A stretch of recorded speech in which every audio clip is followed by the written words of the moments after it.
you want game? Step in. I ain't your hero, I'm a mirror. Everything you scared of getting clear. You want lit, I want legends. I want 10-year treasure, not a 10-cent pleasure. You want likes, I want leverage. Talk goes, where the evidence? You post quotes, I post statements. My spreadsheets read like a sentence, yeah. I seen boys turn to bosses. New teeth, same losses. New chain, same habits. New lane, same traffic. You can't fake what the math said. Them graphs cut deeper than a clapback. I don't argue, I just tab that. You want smoke, I want call back. I'm argumentative, not your mascot. I don't hype you, I hold that stopwatch. You say pressure, I say practice. You say block, I say back to the basics, yeah. Numbers don't lie, you just don't listen. You want vibes, I want vision. All that flash, that's kid stuff. Gon' talk, little boy, this big. I'm argumentative, check my record. You want crowns, I want effort. If the grind don't match your sentence, then the sky you claim off limits. I built mine in the blizzard, Southside winners in my whisper. Salt on my Timbs, not on dinners. I was broke, but I wasn't bid, I was busy. Clocked in when they logged off, turn pressure into product. Turn losses into law books, facts over gossip. You chase trends, I chase time. You chase cosigns, I chase spine. You want shortcuts, I want shoulder work. You want overnight, I want sober work. Them gurus talking circles, say a lot. Moving circle, post just, they don't own. Then go ghost on the phone. I don't need a running roof for respect. I got mentees paying mortgages off checks. I got kids that went from debit into red to black cars, black shoes, black ink on the pledge, yeah. I'm ornamental, not your mascot. I don't hype you, all that stopwatch. You say pressure, I say practice. You say block, I say back to the basics. Hey, numbers don't lie, you just don't listen. You want vibes, I want vision. All that flash, that's kid stuff. Grown talk, little boy, this bitch. I'm ornamental, check my record. You want crowns, I want effort. If the grind don't match your sentence, then the sky you claim off limits. You want a father or a fan, you want a plan or a scam, you want a blueprint or a brand, you want a grown man or a grand. I ain't here to hold your hand, I'm here to show you what you ran from. Been a coach that cut you so you come back built, nah, comfortable, yeah. I'm ornamental, not your mascot. I don't hype you, I hold that stopwatch. You say pressure, I say practice. You say block, I say back to the basics, yeah. Numbers don't lie, you just don't listen. You want vibes, I want vision. All that flash, that's kid stuff. Grown talk, little boy, this big trust. I'm ornamental, check my record. You want crowns, I want effort. If the grind don't match your sense, then the sky you claim off limits.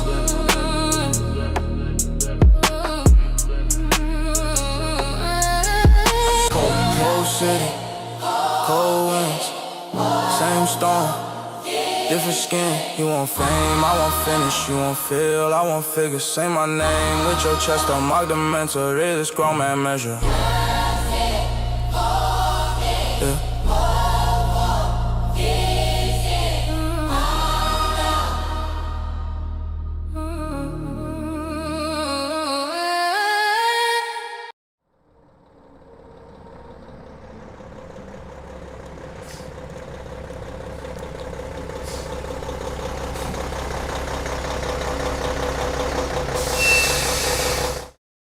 Warning: the following content contains strong language and may not be suitable for children. This content is primarily for adults, as this is a trucking channel and truckers have filthy mouths. Please don't tweak if I say. Viewer discretion is advised. Stay nice, same chair, same ground, right there. Turn it on, lean in close, this that. Welcome to the Mark, the mentor show, where the plans turn real and the hustlers grow. Talk money, talk mindset, talk get it, let's go. If you came from the bottom, it's the road you know. It's the Mark, the mentor show. Every loss, every lesson, turn it all to gold. From the late night notes to the sold out goals. Say the name one time so the whole world know. Whoa, the Mark, the mentor show. Whoa, the Mark, the mentor show. Whoa, the Mark, the mentor show. The Mark, the mentor show.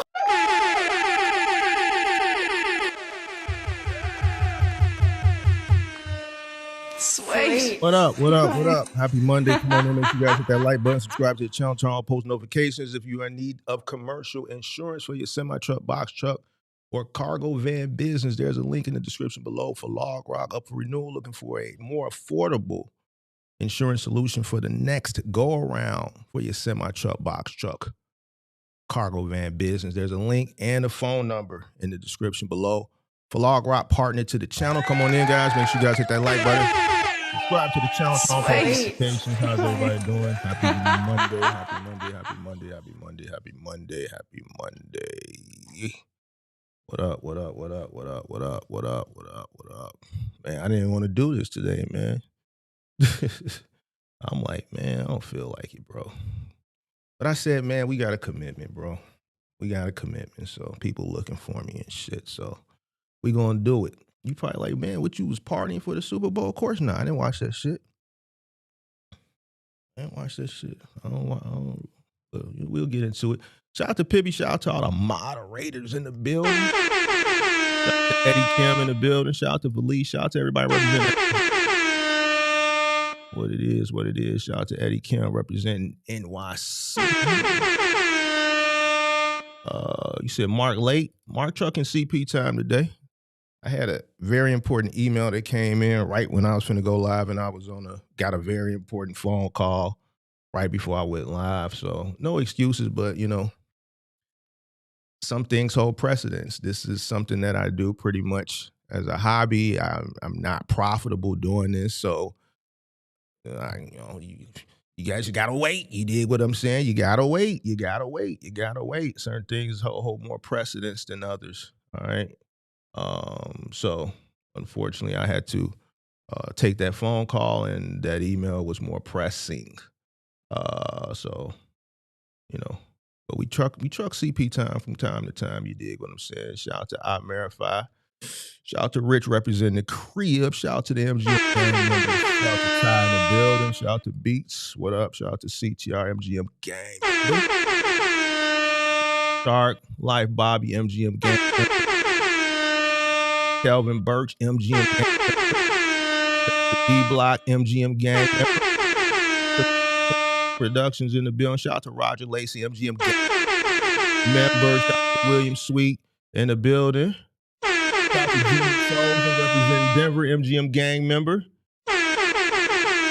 MGM gang. Listen, MGM gang the biggest mob in this space. As far as membership, I don't have a Patreon. I don't have a Patreon, but a lot of people tell me I should get a Patreon, but I just don't got time to be doing all these different things, bro. So, Mark, well, if you get a Patreon, the members that the amount of members that you got on YouTube is going to be more beneficial because YouTube take all this. I don't care about none of that shit. I'm not finna do all that extra shit. So, shout out to all the MGM gang members on the YouTube side. Shout out to Irvin Lloyd, MGM gang member. Box Truck Dan, MGM gang member. Who else we got? Shout out to One for All, MGM gang. Shout out to 205 Snow representing Birmingham, Alabama. Shout out to B-Main. What's going on, MGM gang member? What it do? Shout out to Ripple Rick representing New Jersey. Shout out to Devin. Shout out to everybody that's coming on in the building. Happy Monday, happy Monday, happy Monday. You dig? What's up? Everybody, now y'all got this football shit about your system. Now that shit is over with, now maybe people can focus, I guess, on some shit that is gonna put money in their pocket. I mean, shout out to everybody that's really. I heard the game was boring. I heard there was a war between halftime shows. I think what's Buddy's his organization. I heard last night they did a halftime show that I don't know, did it do better than the NFL's or I don't know, but I heard it was like a halftime war or something. I've heard Bad Bunny's show was not that good, but then I heard it was that good. I heard the actual game was boring. I heard that Cardi B and Stefan broke up because he lost. I just seen different things in my feed, and it's funny to me. I didn't watch it at all. My TVs didn't even come on yesterday at all. I woke up yesterday, and yesterday was cleanup day. It's Sunday, so laundry, cleaning up. First half of the day, left the crib, went to the barber shop, went to my OG's house. Every time I go to OG's house on Sunday, she gonna find something for me to do. Go to the garage, You know, she buys cases and cases of water. I don't understand. Like she buys 50 cases of water, so I gotta lug cases of water in, you know, from the garage because she just leaves them in her SUV, and then I gotta lug them in. And here, I bought some new blinds. Can you take those blinds? So I'm doing things for mom. Then I shoot over to Walmart. When the Super Bowl was on, I was in Walmart. You know, I'm doing my little Walmart thing, you dig, grabbing a few little groceries, you know, getting some cleaning supplies, you know, because I still got a little bit more cleaning to do when I got back to the crib. Spent a lot of time in the wax candle aisle, you know, wax candle aisle. I like the fragrances. I try to buy up all the linen, fresh linen, and the Capri linen, you know, wax cubes. Got to keep the crib that aroma. I just put y'all on game. To all my young players, my bachelor players, my players that got your own crib, that got you a fly bachelor pad. Don't burn incense. Don't do the fucking infuser with the smoke coming. That shit goofy, bro. Don't do that. I'm gonna put you on game. Get you. Depending on how big your crib is, get you a wax burner, where you get the cubes and then you put the fragrance cubes and it melts it, and then it gets their own, because those are a little bit more discreet. So you can tuck them off somewhere. It's more discreet. Listen, linen, fresh linen, and Capri linen. I'm telling you, as soon as she come in, they coming down. But they not coming down, but drenched. It's going to get drenched because that aroma, it's like a real fresh aroma. It hits you, but it's subtle, but it hits you real fresh. It's not overbearing. It's not overpowering. It's not too powerful. It hit just right. That's real player shit right there. Get you two, matter of fact. Get you two. Get one for your, depending on how big your crib is. So if you got one bathroom, get one for the bathroom, and then get one for like maybe the living room or maybe the dining area, wherever the center part of the place is, so it can fill the whole area up. Real player shit, bro. You know, I'm just looking out for y'all. I'm embracing my unk status. I said, fuck it. We just going to accept it. I'll be 46 soon. I can't keep running from it. I'm just going to embrace it. So I'm going to give y'all a little game. Stop spraying cologne around the house. Don't do that. That's goofy shit. Especially if you wear cologne like I wear. It's this $400-$500 bottle shit. You don't just be spraying that shit. These little $3 wax cubes, they last about 2-3 days. Just go to Walmart, buy all of them. I just get the whole, for linen, fresh linen, and Capri linen, I buy all of them.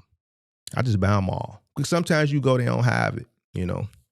Or they might have it and it might not be in the right place. So, yeah. So I spent time over there trying to find it because, you know, they don't have it organized and shit. So I spent time doing that, you know, and came back home and I was finished cleaning up, finished doing laundry, folding, you know what I'm saying? Y'all probably like, Mark, you ain't got a maid. I've tried maid services before. This the monologue for today, because I ain't really, you know, it's the monologue. We just don't talk about what I did on Super Bowl Sunday. I've tried different maid services in the past, nothing regular. I would do it every now and again when I was lazy, but I'm gonna be honest with you, I ain't never hired nobody that's colder than me. Like, I don't think I could hire nobody to clean up the crib better. I don't like the products. Like I feel like they be rushing for the money you spending. Like they look $200, and it takes, like it's gonna take longer than an hour and a half to clean up my crib. It takes me all day, and my crib be clean. So I'm just trying to figure out how you can't clean it in an hour and a half. It takes me literally all day, and my shit be clean. You know, so I had this one. I tried to get his sister. I found on Thumbtack an opportunity. This had to be like 2019, 2020. And she came in here and she had a him downstairs with her and shit. I'm like, damn. Well, I opened the door because I seen her on Thumbtack. I'm like, I'm gonna give his sister a chance, because you see the Polish people, they really big in cleaning, and the Hispanic women, they really big in cleaning. I see the sister. I said, I'm gonna give the sister a chance. Her reviews was like a 3.9, 4.0. It wasn't a 5. I said, I'm gonna give the sister a chance. And normally they come in twos. She had a goddamn him downstairs with her. So I answered the door and I see him downstairs. So I said, oh, Jesus Christ. So I'm long as, you know, just do what y'all gotta do. Do what y'all gotta do, man. So they cleaning this shit. Next thing I know, don't you know don't you know like the funny bleach smell? Don't you know when you got some bleach, maybe like a rag or something, and you using it to clean, or maybe like some cleaner with bleach in it, but then you using it over and over, but you don't wash it.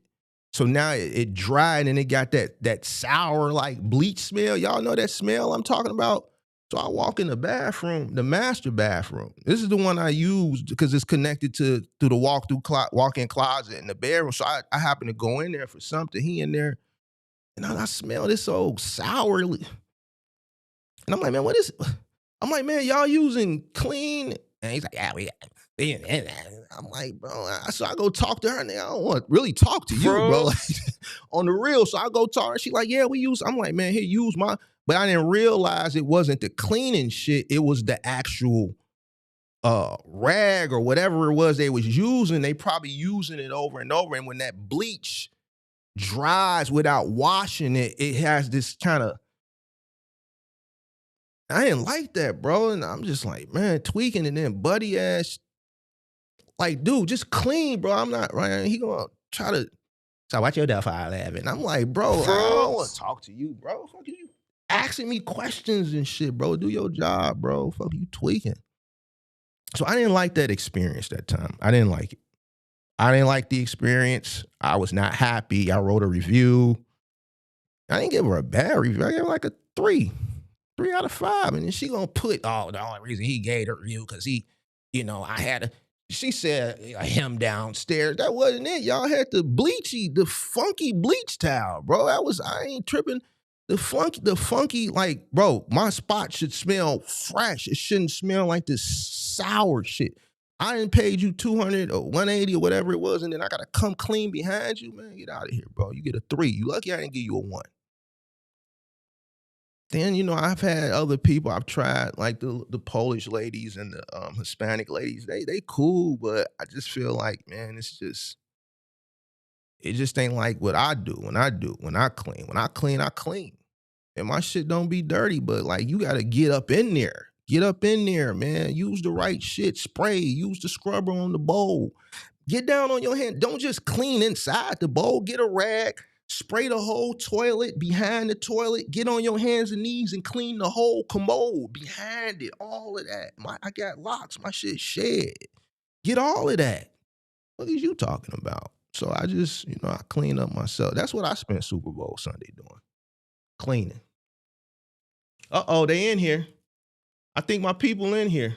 As soon as I talked about the different ethnicities of cleaners, the thumbs down start to call. I'll order something for y'all.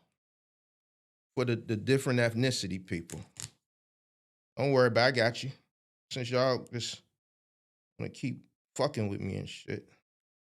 No problem. Second.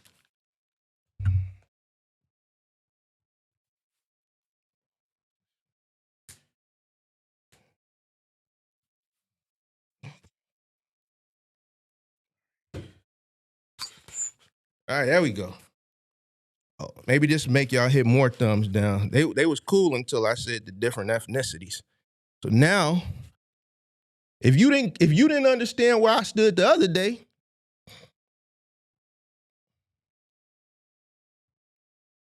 hold on.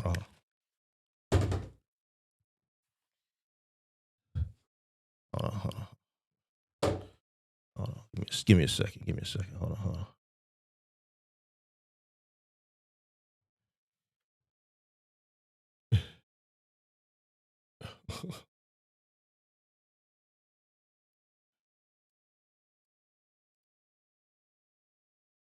See that? You see it? Can you see it? You got it? Y'all got it? Y'all got it? You got it? Since y'all want to keep playing, we could play. Nigga, we ain't gonna never switch up, big dog. You think we gonna run, nigga? We black. And we proud. What the fuck is wrong with you? You can come in and watch the brother all day while you moseying in your semi truck down the road. Keep moseying your semi truck down the road. Yeah. Yeah. I ordered this after Saturday, and we just expedited it. I wanted to make sure it was here Monday. We just paid the extra to make sure we had it today on time. Yes, sir. We're going to wear it for the rest of the show. Fuck wrong with these guys, man. Listen. See, you can't control Big Mark. Big Mark don't, like, I'm already gone. I'm gone already. I do what I want, when I want, how I want. You can't silence me. You gonna just make me push the shit further. My mom is black. My dad is black. I'm black. It's Black History Month, and I don't care that you don't like it. We gonna let, hold on a second. Because y'all can't see it, but they fucking with the kid behind the scene. Like, well, yeah. Oh, yeah. Oh, we gonna tip it off. Yeah, what I'm saying? Yes, sir. Yes, sir. Yes, sir. How you feel now? Mm-hmm. As soon as I started talking the monologue, but then I started talking about how the different ethnicities, because it's what it is. You dig what I'm saying? I tried the black lady, then the Polish, and then the Hispanic ladies. I didn't discriminate. I gave everybody opportunity. I just felt like, it's I clean better than anybody else. Can't nobody clean the Bachelor like the Bachelor pad like Big Mark. Yeah, they don't like that. They don't like that. They like this goddamn nigger. You gotta get rid of this guy. Only reason I'm giving it a little attention today is because the hat. I bought the hat purposely in response. So I have to, spend a little time for the hat because they keep fucking with me. They didn't like that documentary from Saturday. They pissed off about that one. Not who y'all think it is. We pieced it up. It's some other people. They just upset. They upset. Kelvin, we get the point, bro. You stop spamming my chat, please. Thank you. We get the point. Stop spamming my chat. You're taking away from the essence of what I'm doing right now. Appreciate you, though. But chill. Okay? Chill. Yes,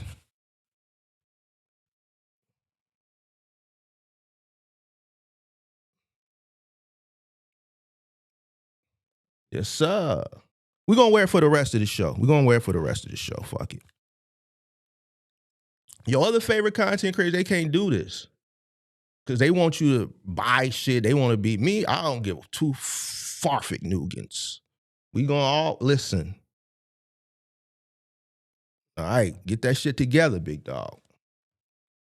Rest of the month. Black History Month. All right, now that we done with the monologue, we talked about what I did Super Bowl Sunday. What else did we do this weekend? Was there something else that I wanted to talk about? Oh, you know what? Maybe they got upset about the him downstairs. Maybe it was the him downstairs. Y'all think it was the him downstairs when they upset him? Nah, because they don't know what him downstairs is. That's why I purposely said him downstairs. Milk and cookies. You got some milk and cookies. They don't know about that Bernie Mac because they ain't part of the culture. You dig? All right, let's get this show started, man. Gotta stop dealing with these non-black people that keep coming over here. All right, today we're gonna be talking about the top 5 local box truck markets to operate from a local level. All right, from a local level. This is not for OTR. This is for people who want to start on a local level. All right. So come on in. Make sure you guys hit the like button, subscribe to the channel, turn on all post notifications. I seen a few people put some shit in the chat earlier, guessing. Shout out to Chauncey Simmons. What up? Shout out to everybody. Appreciate that. Appreciate that.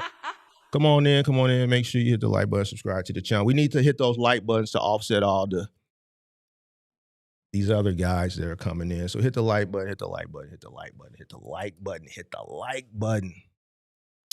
All right, boom. So let's get into it. All right, top 5 local box truck markets in the U.S. Now we're going to count this down. We're going to count this down. I seen a few cities earlier in the live stream. I've seen some people name number 1. I've seen some people name some other ones. I've seen some people say, yo, this has got to be in here. Now, this is not TikTok shit. This is not me guessing. This is all facts, all right? All right, so we getting the hype out of it. We getting the TikTok shit, the Instagram shit, you know, where people think the money is. We getting all that out the equation. Everything is where local box trucks are going to be are work consistently over time. All right, reliability. All right, contract depth. Right, survivability. All right, this is not based on viral success stories. I don't care that you say you did something in Miami, Florida on a local. I don't care. I don't care. You may have or you may have not did it. You may be an anomaly. All right, we're talking about overall. This is not based on your gig screenshots. I don't care about gig screenshots. You know how I feel about gigging.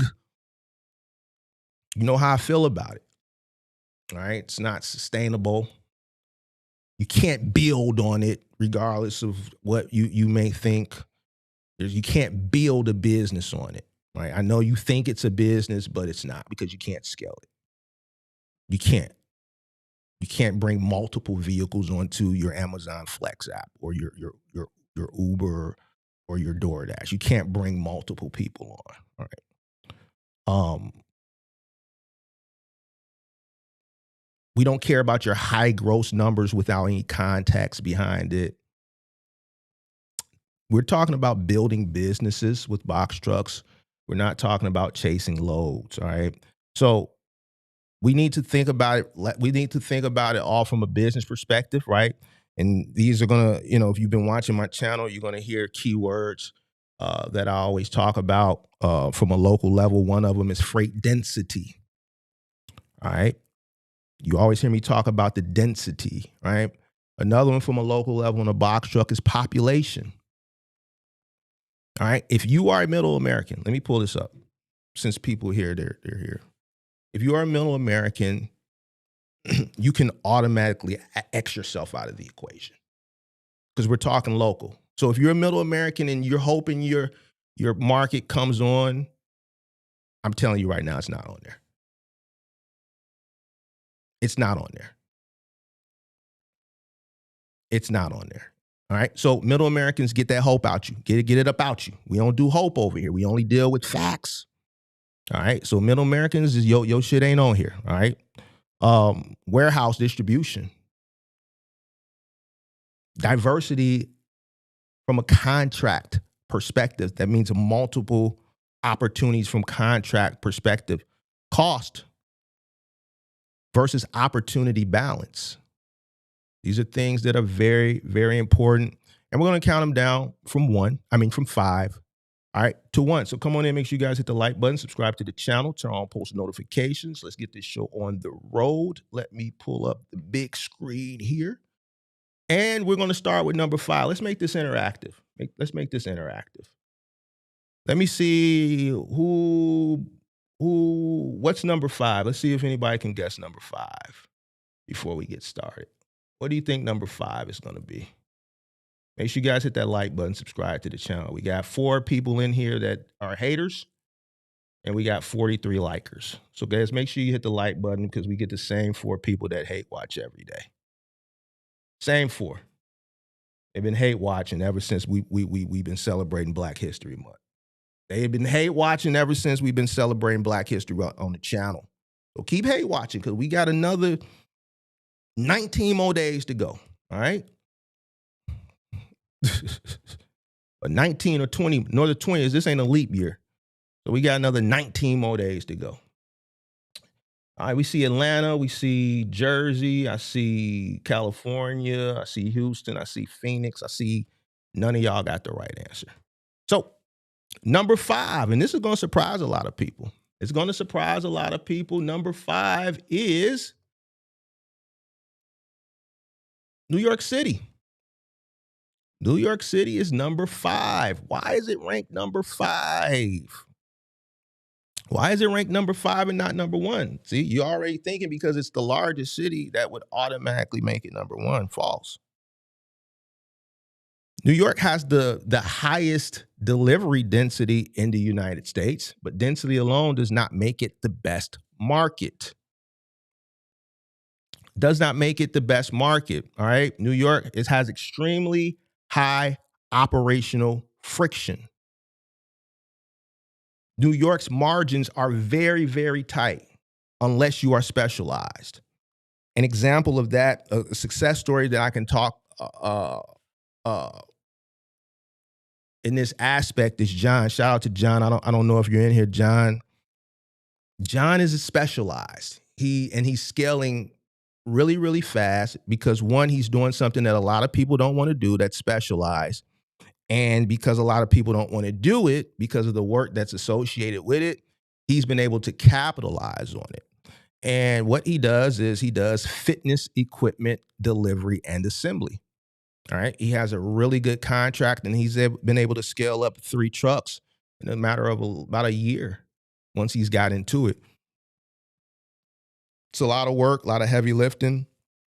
It's a lot of tedious, just time consuming assembly. They're not doing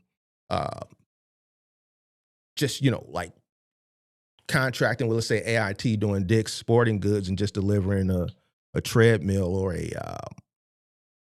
an elliptical. They're doing full gyms. So some of these projects could take days, depending on how big and how complex the scope of the project is. Right. So it could be a condo association that's redoing their gym, or a new build high rise that's putting in a new gym. It could be an actual fitness center. So, obviously that's going to have a lot of equipment. So this is how he's able to be very, very successful locally and scale very aggressively in a short period of time because of the opportunity. It's specialized. A lot of people don't want to do it. New York punishes inexperienced owner operators fast, primarily because they don't know their costs. New York is a very, very, very competitive market, and the cost can kill you if you don't know what you're doing. You have to learn very, very fast. New York is not a market that is forgiving. It does not teach, it exposes. There is a market that's forgiving that's in this top 5. New York isn't it. New York isn't it. Now, why does this market work? Daily demand. The city has like 9 million people in it. There's something always to do in New York. It might be expensive to live. It might be congested as far as traffic, but there's always something to do as far as making money and logistics from a local perspective. Short mileage, right? Because of the high density, you're not really traveling that far, especially if you have a local contract, right? Your density is going to be very, very tight. High job turnover, though, because the operation, the cost of living, and everything that comes along with New York, if you don't know your numbers and you can't,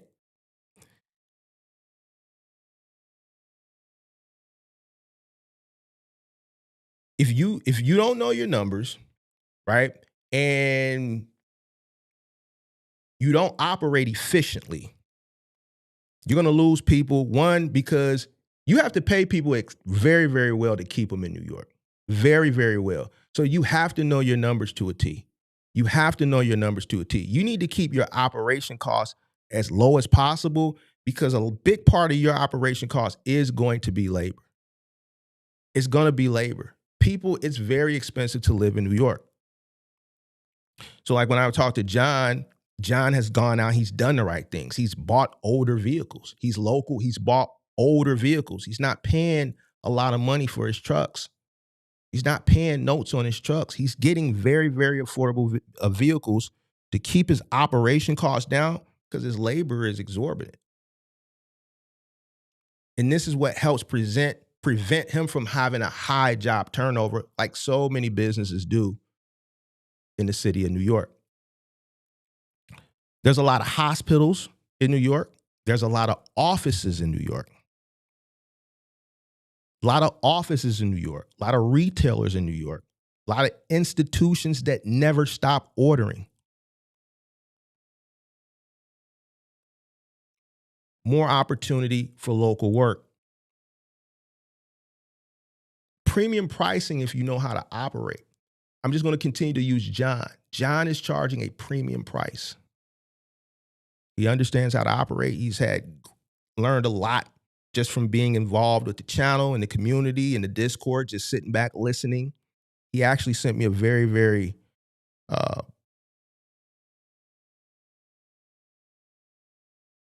nice message. He DM'd it to me the other day and just thanked me. He does that from time to time when he hits certain milestones. He's very humble. He just sent me a message out of the blue and just thanked me for everything, just the time that I've taken and just all the information that he's learned. And he gave me credit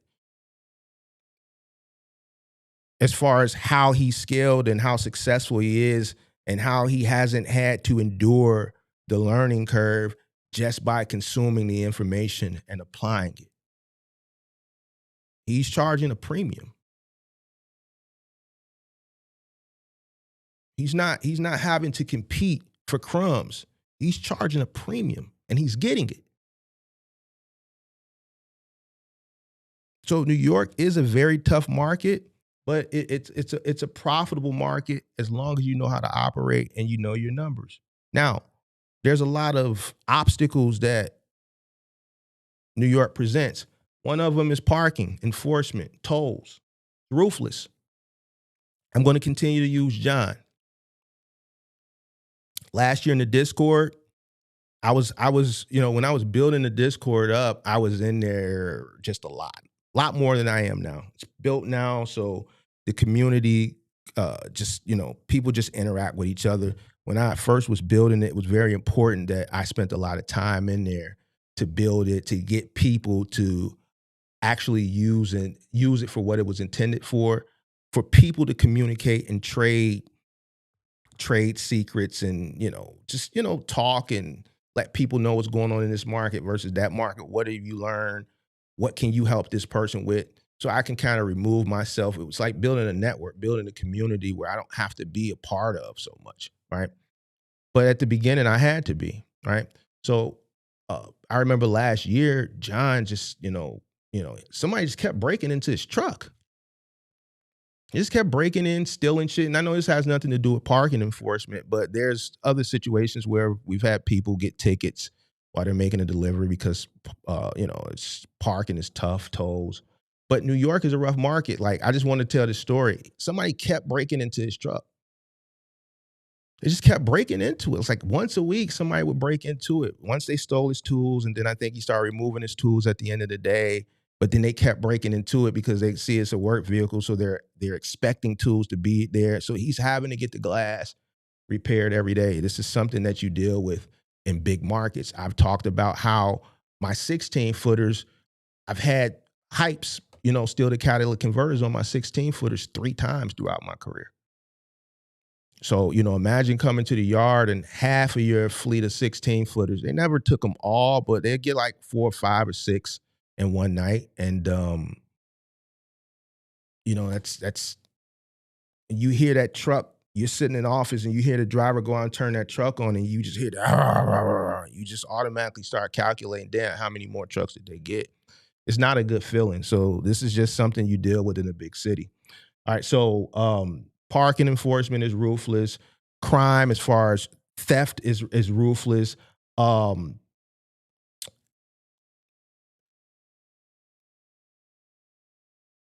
Maneuvering around the city, keeping time windows can be a challenge. So that's why you have to make sure you especially if you're setting up the windows yourself, you're giving yourself enough time so you're not getting hit with bad reviews, or so that if your performance score, if you're working for a 3PL, you're not getting bad performance scores. Insurance and compliance can be tougher, it can be stricter, it can be more expensive. It's very, very tough in New York. It's very, very tough here in Illinois. One mistake can just take away your whole profit that you probably would have made that week or that month. All right. When you're dealing with high volume, all right, the more you deal with, the more opportunity for loss, the more opportunity for failure. Same thing at scale, but when you're dealing with these big markets, there's just so much volume. So it's like I talk about, one refrigerator on a Monday that could be $4,000 or $5,000 could just wipe out that whole week of growth. So now that truck is working that whole week for nothing. An average truck averages in our markets $4,000 or $5,000 a week per truck gross from local final mile perspective. And if your first delivery, let's say, is a $3,000 wash tower or a $4,000 Samsung refrigerator, and they refuse it because you nicked it. Oops. Well, I guess that I didn't mean to hit that, but I guess it was befitting for what we're saying. And that your week it's a wrap. You're operating that week at a loss because now you're going to get a claim on that. All right. This is not a market where you should go into blind. You need someone to hold your hand. You need some research. You need to understand what you're investing in. If you listen to me, I say you should understand what you're investing in, just going into business in general. Some markets is a little bit more forgiving. New York is not one of them. You need to fully, really understand what you're getting into dealing with New York. You really do. It's a very tough market. The best thing to do in New York from a local perspective, final mile, it's a lot of B2B opportunity, commercial B2B opportunity.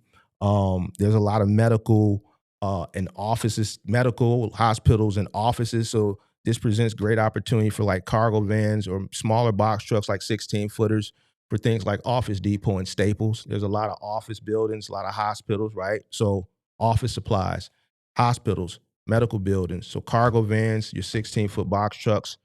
This is great. A lot of apartment buildings, condos. So like John, he's doing really, really good with the fitness equipment, gym build outs, white glove specialty delivery. So from a final mile perspective, from furniture and appliances, because of the amount of people that live in New York, there's never going to be a shortage of furniture and appliance delivery. So who is New York for? New York is going to be for experienced people that have, done their due diligence, that understand what they're investing in, or have someone that's guiding them and helping them along the way. You have to have a system, and you have to understand cost. New York is not one of those markets where you can just come in and just not understand your cost. You're going to fail really, really, really, really quickly in New York. Really, really, really, really quickly. All right, number four. What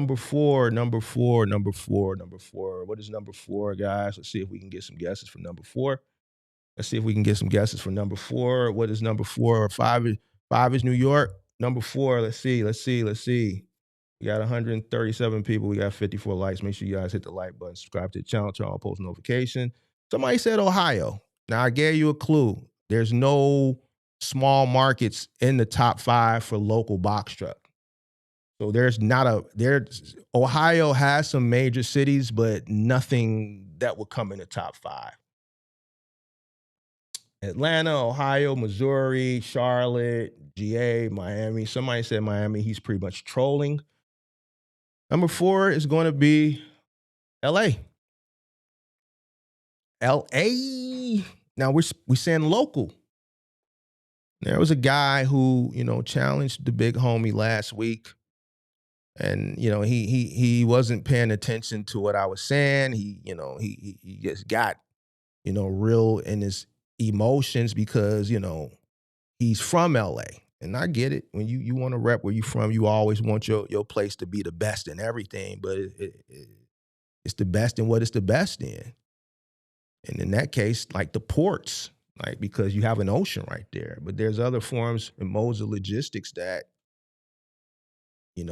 California, LA is just not the best in. Now, from a local box truck level, LA comes in number 4. It's a lot of opportunity in LA, a lot of money in LA. But, it has high friction, which pushes it down the list. There's big money potential. Why? Because there's big money in LA. You got Hollywood out there. You got, Silicon Valley, there's a lot of billionaires out there. So just outside of the normal people, the regular 9-to-5 people, the regular above average 9-to-5 people, you know, you got a lot of money out in LA, a lot of money. But, you know, it's big money potential, but it also presents big operational headaches.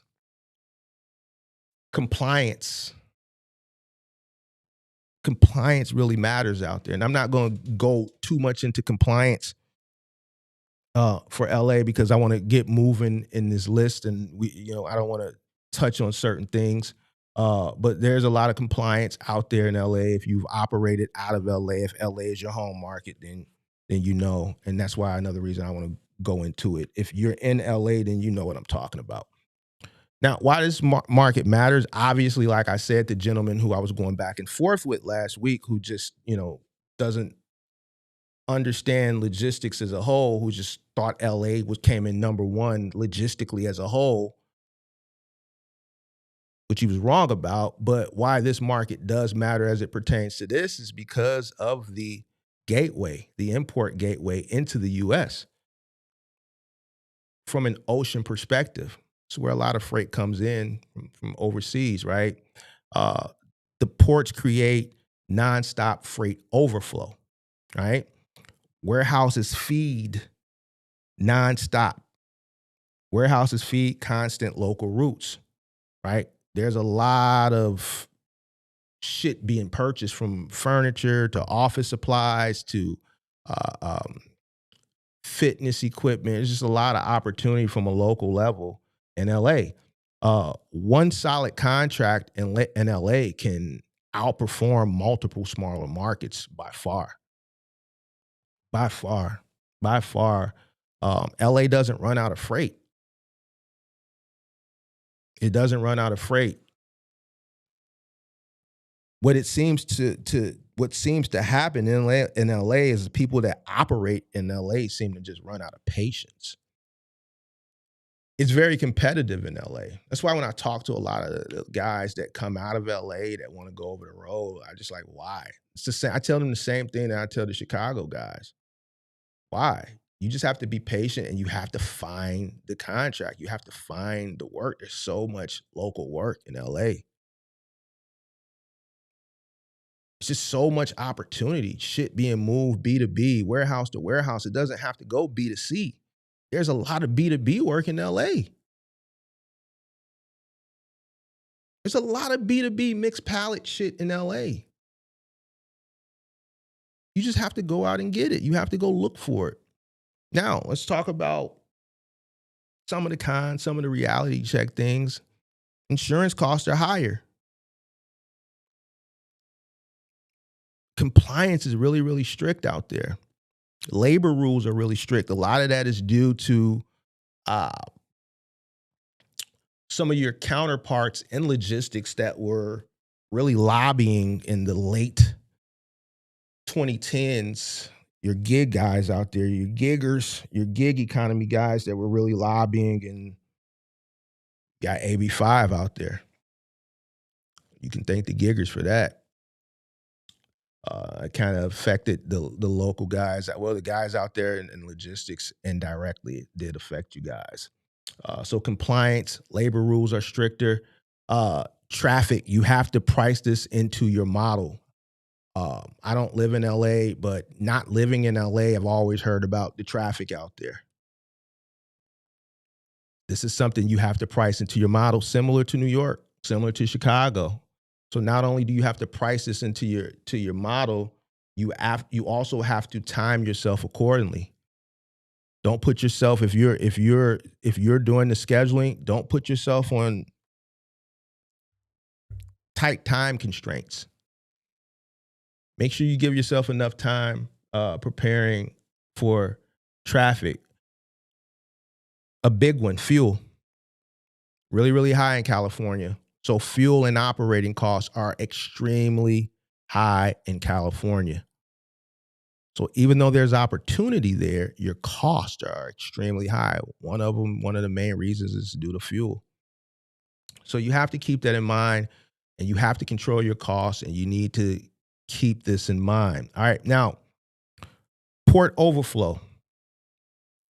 This is a great niche to be in. All right. Also, high value retail delivery. Keyword high value. Why? Because there's so many rich people that live in LA. You got Hollywood, you got movie stars, you got even outside LA with Silicon Valley. There's a lot of rich people that live in LA. So whereas some of the smaller markets are dealing with Bob's and Ashley and shit like that, out there they're probably dealing with Restoration Hardware. It's probably really busy out there, or Our House. All right. These are more affluent furniture stores. Some of you probably never heard of them. Restoration Hardware, Our House, ARHAUS, Walter E. Smith, right? Your Bob's, your Ashley, shit like that is probably cool. But I'm telling you, the more expensive, affluent furniture stores are doing hella numbers out there. You know, you order a $600-700 dresser, them people out there in Hollywood and Calabasas and all that shit, they ordering $10,000 and $20,000 dressers. It's a different game. All right. So because of the high, value retail, you get paid a lot more. You're not getting paid doing those high value, a Restoration Hardware contract here pays way more than a Bob's. The bigger the risk, the bigger the reward. A $10,000 dresser claim is different from a $600 dresser claim. So because it's a higher risk, the reward is higher. And this is what I would be shooting for if I was in LA. I would 100% be shooting for the high value retail delivery. I need all that money. We're just going to operate efficiently. We're going to train our guys very, very well, and we're going to go get that money. We're going to go get that money. A lot of e-commerce from a final mile perspective. Second largest city in the country. Not only is it the second largest city, it's one of the richest because of the type of people that live out there. You got a lot of tech billionaires out there. You got a lot of millionaire Hollywood stars. You got a lot of sports athletes that buy homes out there in the off season, and that's where they reside. These people order shit. They don't necessarily go shopping in the store for shit because of their celebrity. So they're very discreet. They order things online. A lot of retail replenishment routes out there. People spend money out there because they have money to spend. They're rich. So there's a lot of money, but there's also a lot of rules and, the cost. It's very costly to operate out there. One is fuel, and you have to keep in mind that the cost of living is high too. So you still have to find a way to keep your costs down, because in order to reduce turnover for employees, you have to pay them handsomely. This market is for people that's disciplined. People that are going to get up, go to work, do the job, do the back end work to ensure that their costs stay low. People who know how to price their services correctly. And this market is for people who are business people, not hustlers. It's something that I always say, and I talk about it all the time. You notice the difference from people who come from larger markets versus smaller markets, and people get upset with me all the time for it. And for the life of me, I just don't really know why, because it's the truth.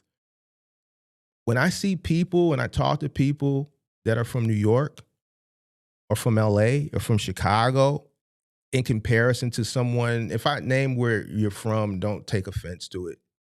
I'm not dissing you. It's just a mindset, and it's also because of cost of living versus someone from a smaller market that may be in like South Carolina or North Carolina or or Virginia or maybe Kentucky or some shit like that. You can tell the difference. When you come from these faster cities where the cost of living is high, we got to get it. We keep our mistakes to a minimum because our mistakes are a lot more costlier than yours.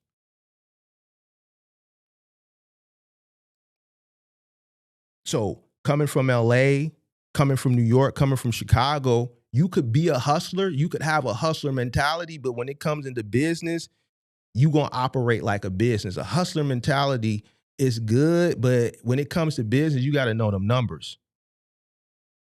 You have to know them numbers. LA is not a forgiving market. Chicago is not a forgiving market. New York is not a forgiving market. These markets would chew you up and spit you out fast from a local level. All right, that's number 2. Let's go to number 3. Number 3, let's see. We got any guesses for number 3? Make sure you hit the like button, subscribe to the channel, turn on post notification. Make sure you hit that like button, subscribe to the channel, turn on post notifications. Number 3, let's see. Anybody guess number 3? So far, ain't nobody guessed right so far. Let's see if somebody can guess number 3. Number 3. Chucky said Chicago. Eddie Kim said Chicago. Chauncey said Houston.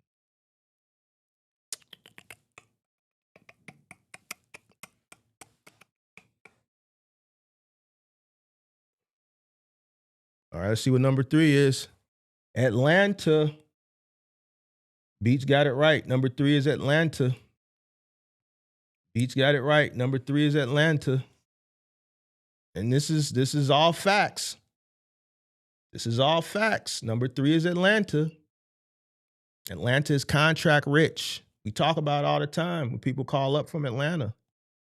A lot of contracts out in Atlanta, bro. A lot of local work out in Atlanta. The competition in Atlanta is what prevents Atlanta from really cracking the top 2. Atlanta is a capital, believe it or not. It's the Southeast logistics capital. Atlanta competes back and forth with Chicago as far as the biggest, most popular airports. Atlanta is the Southeast logistics capital. A lot of 3PLs, a lot of opportunities. There's a lot of 3PL work in Atlanta. But what I've noticed, and I've talked about it on the channel, for some reason, it attracts a lot of underprepared operators. And you hear them all the time. We get a lot of calls from Atlanta. Atlanta is some of the best calls that I get because this is the most unprepared people when they call. Like you could talk to the guy the other day. The last call I took was a guy from Atlanta. Friday. He's probably watching.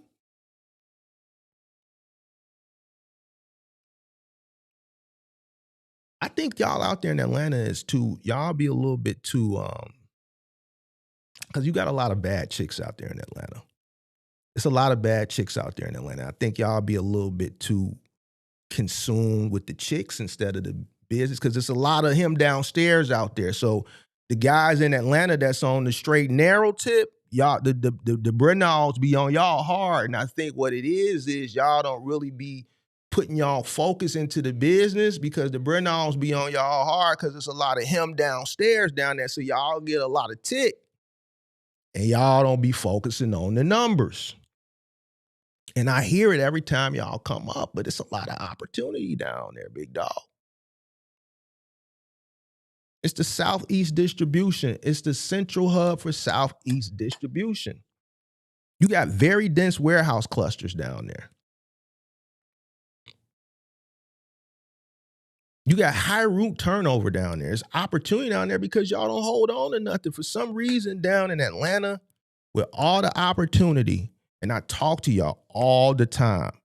All these guys that be calling from Atlanta, y'all complain, but y'all got all this opportunity. Y'all ain't patient. Y'all not willing to put in the work. And one of the main reasons, I'm gonna give you some juice. I'm gonna give you a little game. The main reasons why the 3PLs take advantage of y'all down there because they know y'all underprepared and they know y'all not gonna hold on long.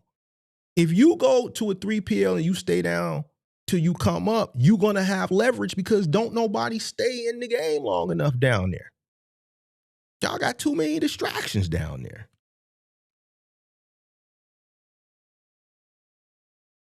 The turnover in Atlanta is ridiculous. That's why they don't pay y'all very well. I guarantee if you go to a 3PL in Atlanta and you start and you understand, you listen to what I'm saying, because I'm making it make sense for you why the rates are what they are, because the turnover is high. And you understand this now. You go there, you work really, really hard, and you become valuable, you get the leverage. They'll pay you what you're worth because they don't want to lose you, because they understand that the turnover is high. They'll let a motherfucker go that ain't performing. Most people, they don't exercise their leverage because they're not performing well to even have leverage in the first place. But if you're performing very, very well, you can get what you want. They need you down there. These 3PLs need you down there. The root turnover down there is high. For some reason, when y'all call in, y'all just be so flustered and, man, Mar, I just, like nothing, like, bro, you got to put the work in, big dog. You not in one of these, you in a great market, but you ain't in a market that's very demanding, that's going to pay good just off rip, like a New York or a Chicago.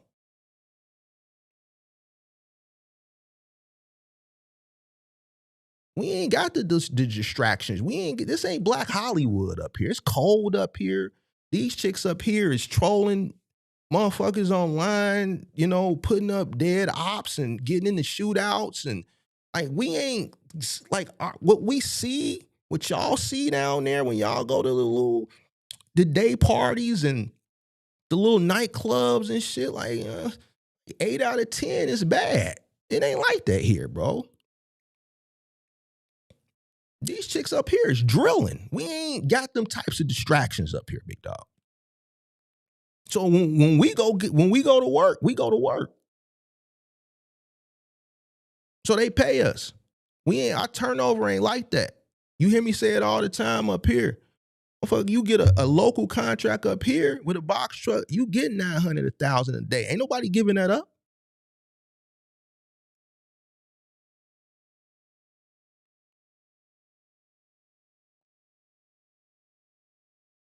But you got to put work in down there. The opportunity is down there. It's just y'all so distracted. Y'all got Black Hollywood. Y'all just got a lot of entertainment, a lot of women, warm weather. Let's stop being distracted, family. I'm telling you, the opportunity is there, but you're going to have to put in a little work, show a little discipline so you can get some leverage, so you can start demanding. They're not going to just pay you off back down there because the turnover is too high. It's a constant demand down there for local work. Constant. Because y'all just keep giving up. There's a lot of opportunity, but it's a lot of noise. It's a lot of noise down there. And because of all the noise and distraction, this is why you got this competitive pricing environment. Then y'all chasing the same shit. Y'all want the easy shit because y'all don't want to be out all day on some of these appliance contracts. Y'all want the easy shit because you still want to get to Blue Flame. You want to hit Magic on, what's today? Monday. Today you want to hit Magic City on Monday. Come on, you know Big Mark know what's going on. I know listen, I don't know what's going on in Middle America, but I know what's going on in the markets with the players. I know about the player markets. I be in Atlanta. I just don't tell you. The weekends I dip in, I might dip out.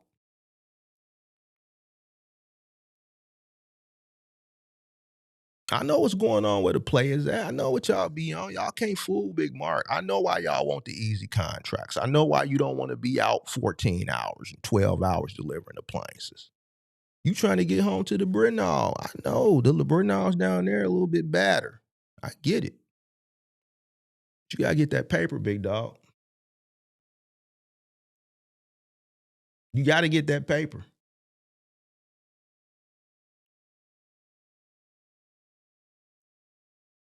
Lowballing down in Atlanta is very common because of this. I would lowball you too if I was an operations supervisor down there, especially with the turnover down there. Why are we going to give you high when based on the data, you're not going to be here that long? And I'm telling you why it's like that. See, we don't have that up here in New York and shit, bro. We don't have that, man. It's cold up here, bro. We can't pull our toys out until May. Y'all can have y'all toys out. Y'all got a lot of fun, bro. And that fun is fucking y'all up down there, bro. So motherfuckers lowball you.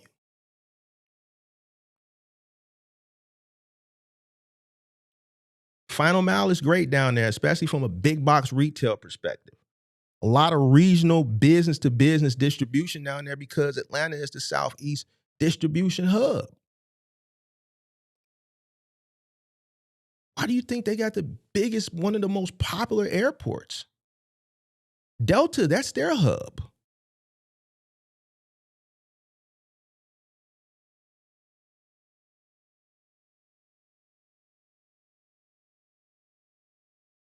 A lot of medical routes, a lot of office routes, a lot of appliance delivery. Another specialized niche down there is high-end retail, furniture. Why? It's Black Hollywood. I think the most Black wealth in the country is in Atlanta.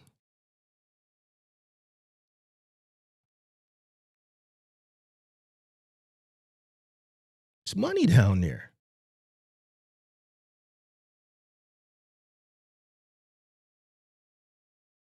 Who wins? The operator that stands out. How do you stand out? By going in, not at a high rate, because you're not going to get a high rate in Atlanta. So you got to go in, you got to put out the work, you have to show your value. That is what gives you the leverage to name your price. A 3PL is not going to let you go if you continuously score high in your surveys, you're on time.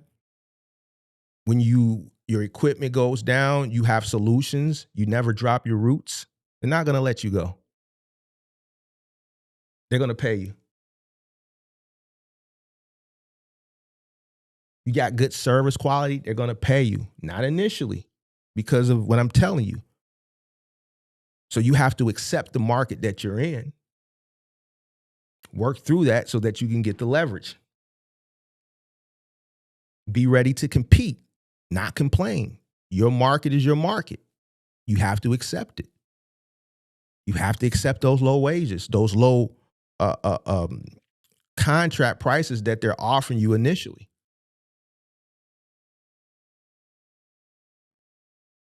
But it's a great market. All right. All right, let's go to number 2. So far, we only got one person to get a market right. What's number 2? Let's see if somebody can get number 2. Top 5, guys. Top 5. Top 5. We're going in reverse order.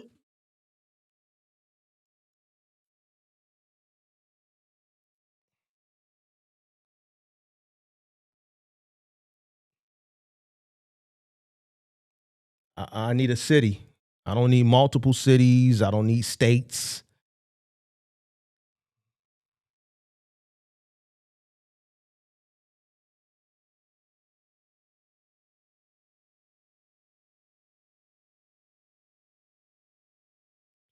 All right, let's see. Freeman's Freight got it right.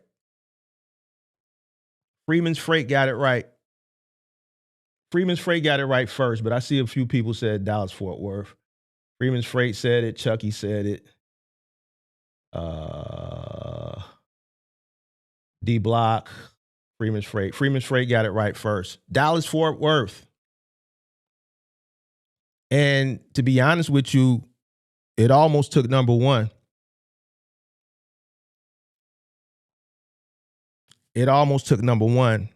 But Dallas is one of the most forgiving markets in the country. Massive growth. I talked about last year, maybe a few times, but I know recently, I think over the holidays, I talked about, remember I told you a story about the labor when we were doing the misclassification live stream, and I gave the story about my cousin who moved from Chicago to Dallas, and he was doing Final Mile for this guy, and he told on him the labor when he damaged something, and the guy took it out of his check. He went and filed a claim on him with the labor board. A lot of money down in Dallas. A lot of money because of the massive growth. Very business friendly down there. Easier entry. Very easy entry down there. Exploding population. A lot of people are moving to Dallas, you know, just like how a lot of people were moving to Atlanta in the late 90s and throughout the 2000s, in the early 2010s, and then it transitioned over to Houston. Now Dallas. A lot of people are moving from the north to the south, and Dallas is becoming the new Atlanta.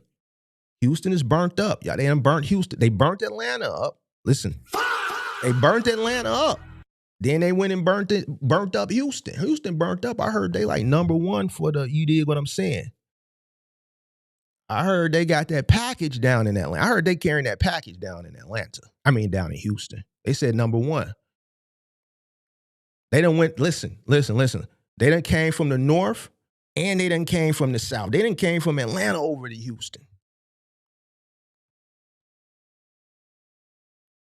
They done burned Houston up, so now they going to Dallas.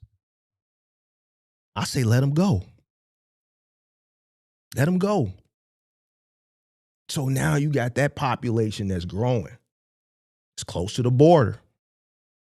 We're going to stay away from that because they, you know, it's close to the border.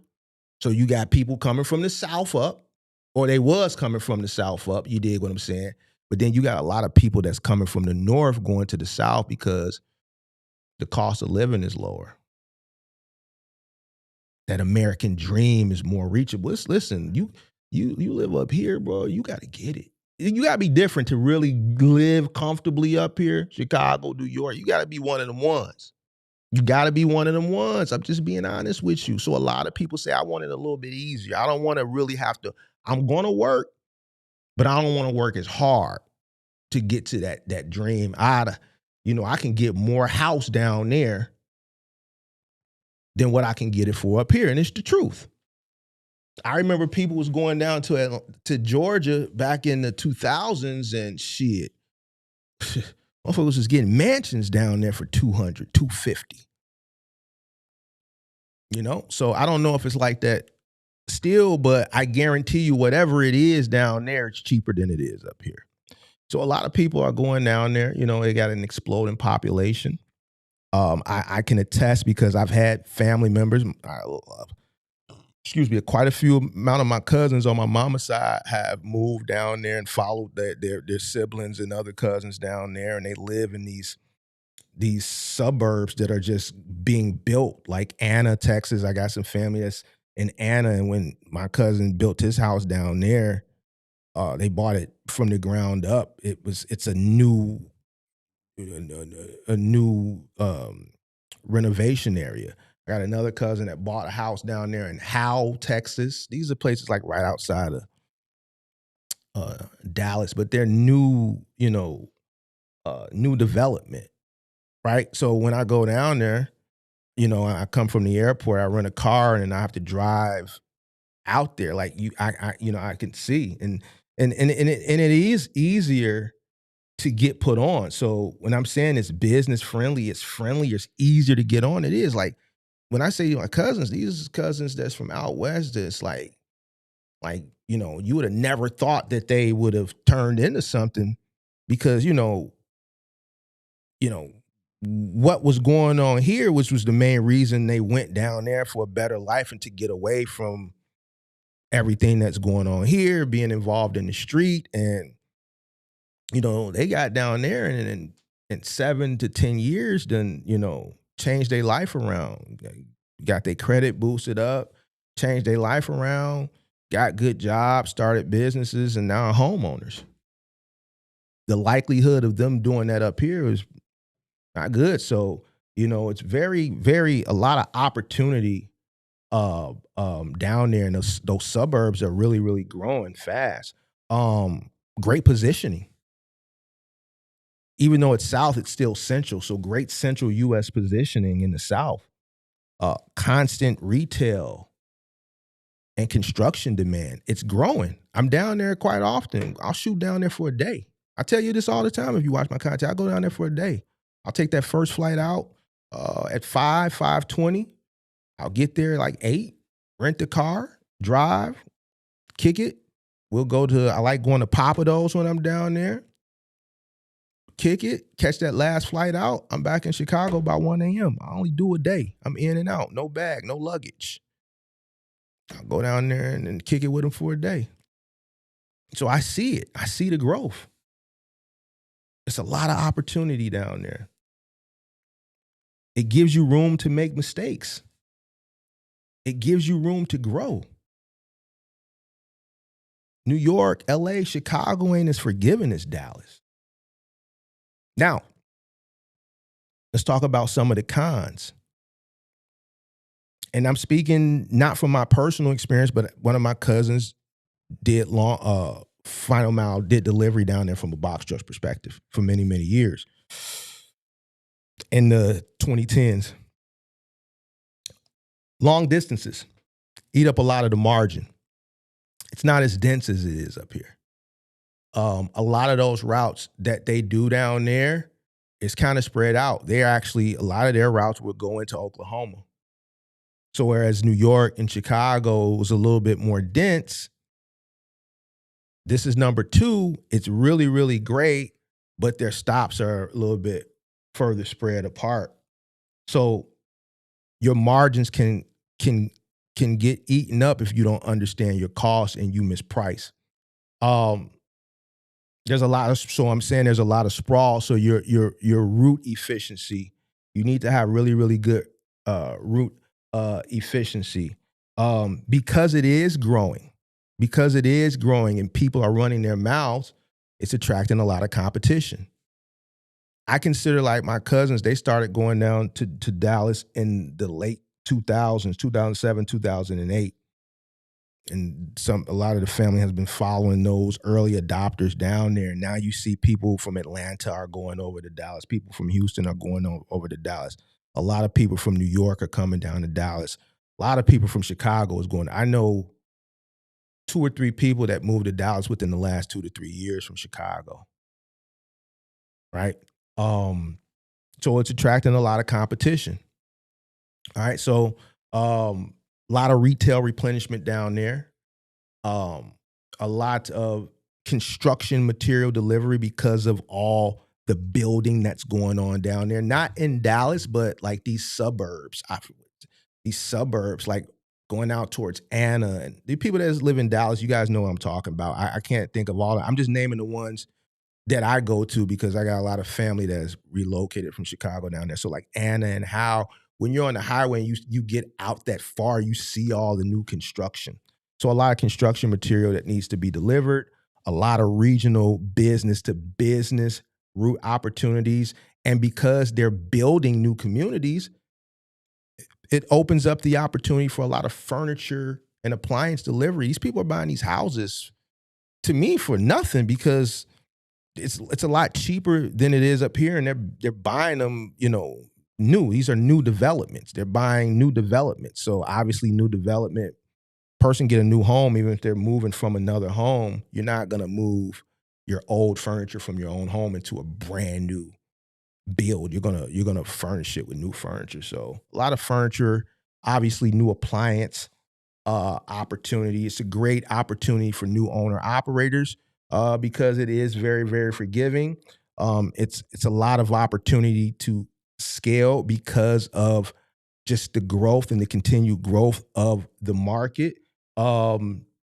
It's good for people that's looking to build a system from one truck to many. I still think this is a good time to get in as an early adopter. We've seen the transition from Atlanta to Houston, now to Dallas. So if you get in now, I think Dallas is going to keep growing. I can say that confidently because a lot of people are just leaving from up here. You know what I'm saying? So it's not going to replace Houston as far as population. If anything, replaces like the 3rd largest market from population will be Houston. But a lot of people are bypassing Houston and going over to Dallas because I think Houston has got burnt up.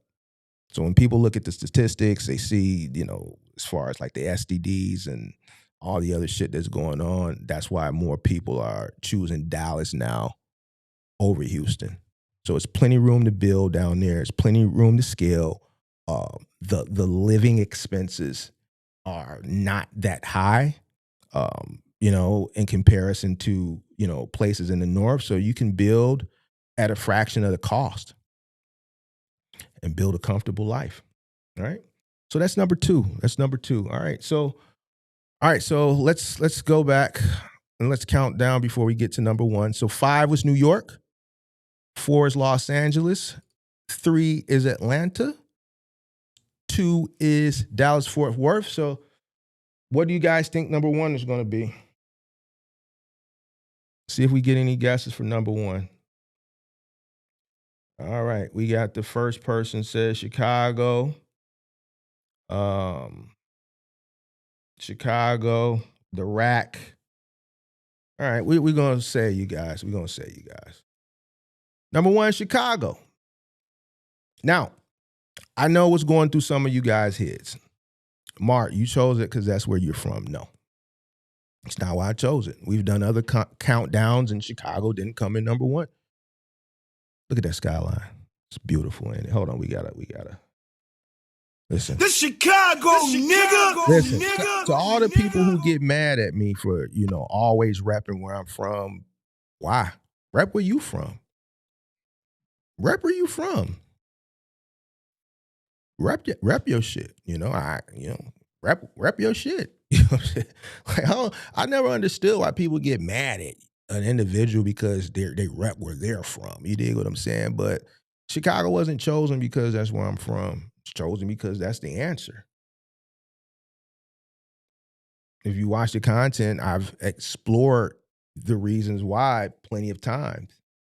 You hear me educate misinformed people. Like, look how many people that call up from Chicago that's ready to go over the road. And I'm like, why? For what? And this is my market. If there's any market I know inside and out, is this one. So there's a lot of people being misinformed. There's a lot, I don't know. But Chicago offers the best balance of opportunity, infrastructure, and cost. Chicago just doesn't have freight. Chicago has options. It's not Detroit. Detroit doesn't even make the list. I'm sorry. I know, listen, the Detroit guys, listen. Detroit is not it. It doesn't make the list. Sorry, I'm not even going to go into it. Chicago doesn't just have freight, it has options. 1, largest inland freight hub in the US. I just had this whole debate with the guy 2 weeks ago from LA. We're number 1 for intermodal. When it comes to the inland freight hub, we're the largest in the US. Also, a lot of the OTR truckers will tell you, massive warehouse networks. Massive. Tons of them. We're centrally located. We're the biggest city in the country that's centrally located.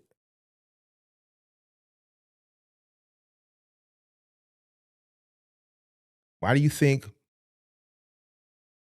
a lot of the brokerages have large corporate offices here?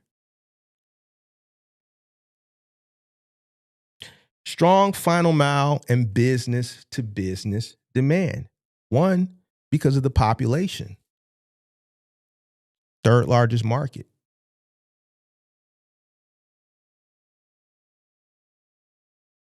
Contracts at every single level, local, regional, and overflow.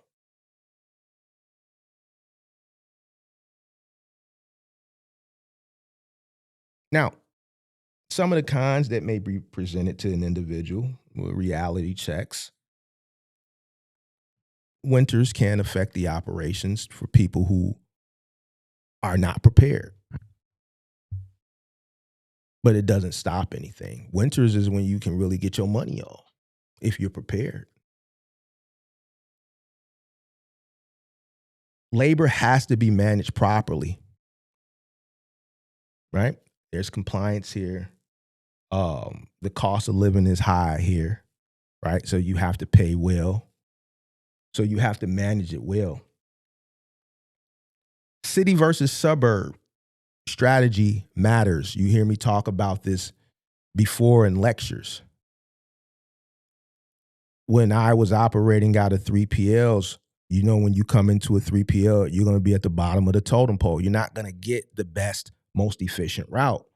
With my warehouse being in the city, on the far southeast side of the city, it was always in my best interest to get the local city routes. But coming into 3PLs, they always give you the worst routes, right? And these routes would be way up, and my trucks would be way up in Waukegan, way up in Zion, way up in Antioch, way up in Gurnee, because that was the farthest routes, and it just wasn't. Even the owner-operators or the master contractors and independent contractors that didn't want to send their vehicles into the city because they lived in the suburbs, so they'd rather do their routes where their vehicle, where their last stop was closer to home. They were in neighboring suburbs, your Addisons, your Evanstons, your Melrose Park, Bellwood. They came from the south, maybe Harvey, Dalton, Orland, New Lenox, Matson, some shit like that. But, you know, way, way up there, didn't nobody want to go all the way out there. You know, when you live in big city, your suburbs could be an hour and a half, 2 hours away.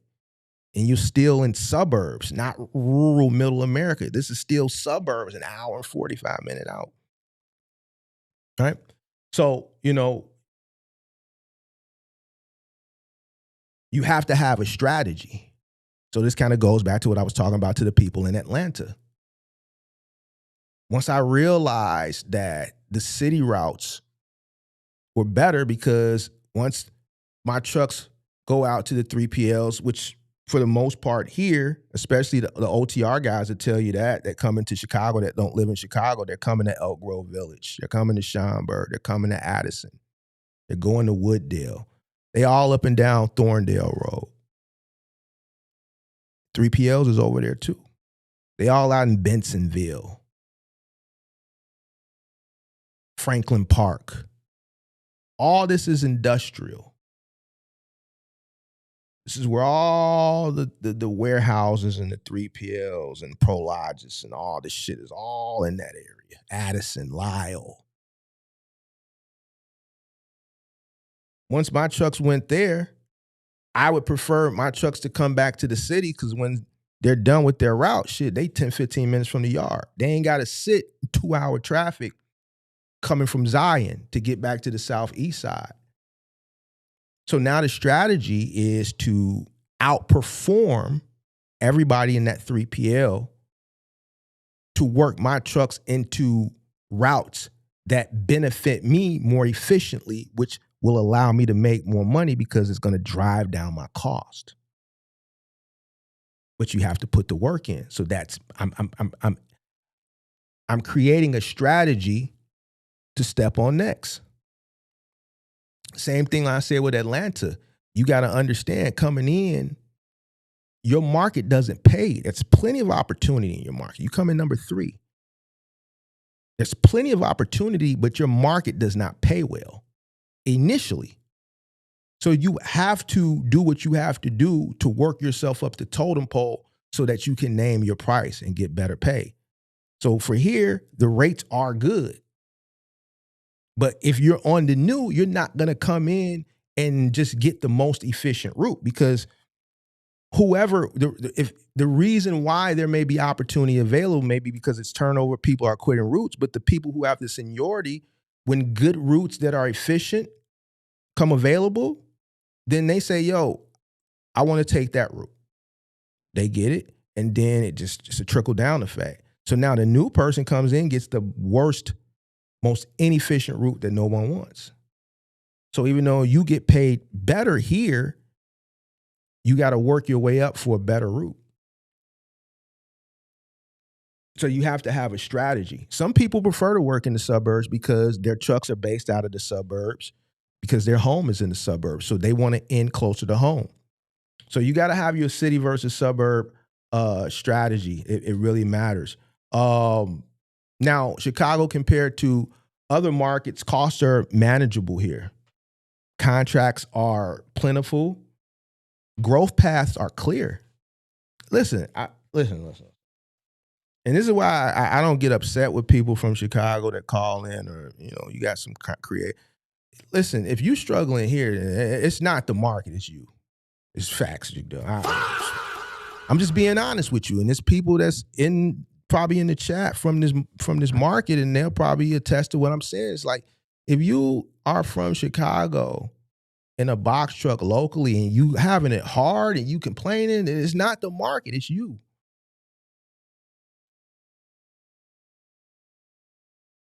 I know people that are doing mixed pallet freight in this market right now that's doing $900, $1,000 out. They probably had it home right about now, at home already.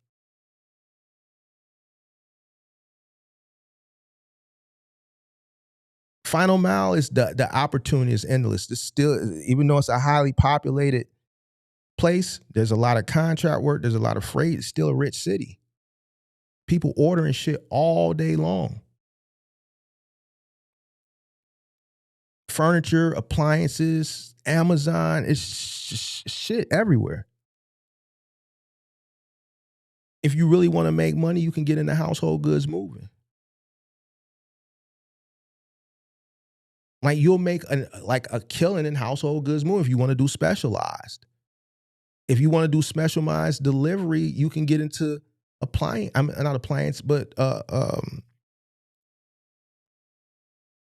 fitness equipment. The opportunities are endless.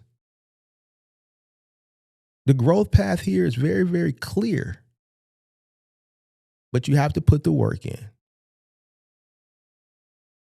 If you can't make it here, you just locally in a box truck, then it's not the market. It's not up for debate.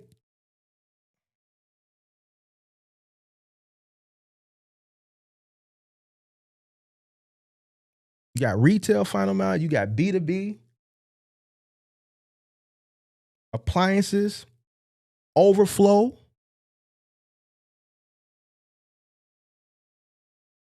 If you're a beginner, you can really make it here. If you want to scale, you can scale here as long as you understand costs and you understand business.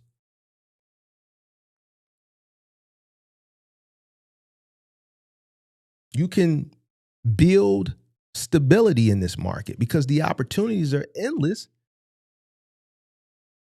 because where you're located at.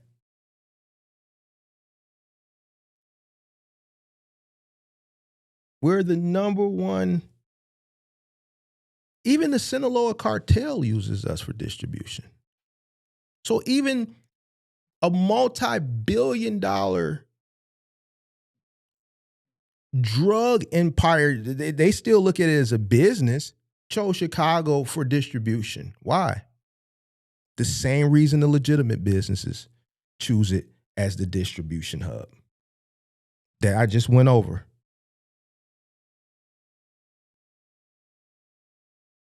So I didn't choose it because this is my home location. I choose it because it's number one for all the reasons we always talk about on the channel and the reasons why I just went over now.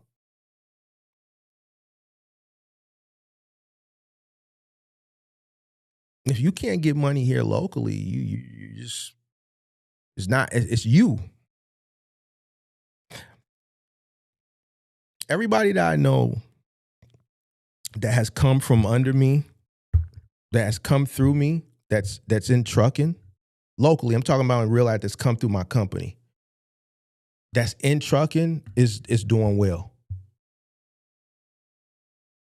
Everybody that's a semi-driver that I know personally or has come through me as an employee and has gone to being a CDL driver is doing well. Not one single person is an owner operator.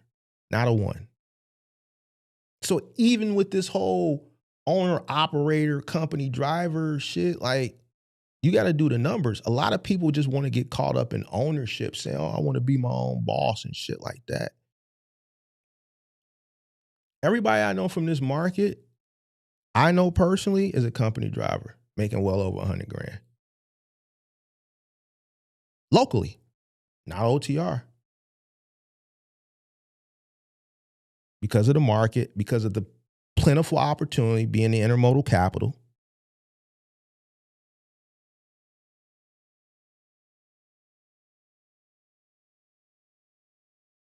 Everybody's doing well. I don't know one person, that I know personally, that's in logistics, box truck, semi truck, is not doing well in this market. The people that I don't know that I see complaining that's not doing well, they're not doing what they're supposed to do. You got a lot of people that in this market that want to be owner operators in a semi truck. To me, I don't understand why.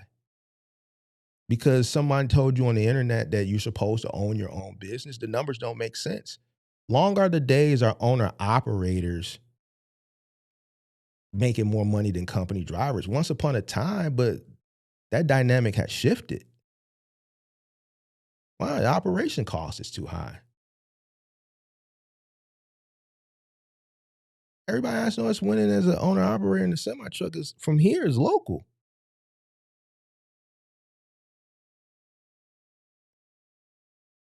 Local. Not working for the Russians.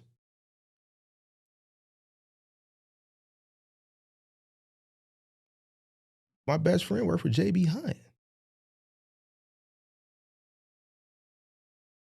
No Russian shit. You probably think in your head, oh, they work for the Russians. No, the fuck they don't.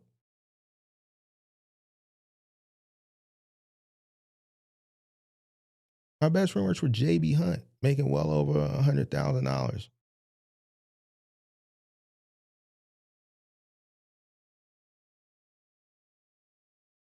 Does 2 loads a day. The rest of the day, he does just cross towns. Picking up an empty box, taking it to another, from one rail yard, taking it to another rail yard for $100. By 11, he's done with his 2, you got to do 2 deliveries. Then you can go home or you can just do cross towns all day. Call it dispatch. I'll be on the phone with him. He's like, oh, let me call dispatch. Call dispatch. He'll go to Bedford Park, pick up a container, take it over to 47th off of fucking Archer, drop it off, grab something on 47th and Archer. You might take it out to another rail yard. He's just moving boxes around. Does his 2 loads that he's supposed to do. A lot of time he's over at Ferrera Pan.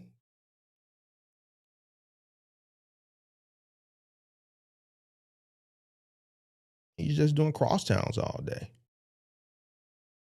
Till he wants to go home. But he a hustler. Shit ain't going nothing but picking up boxes, empty boxes from rail yards, taking them to another rail yards.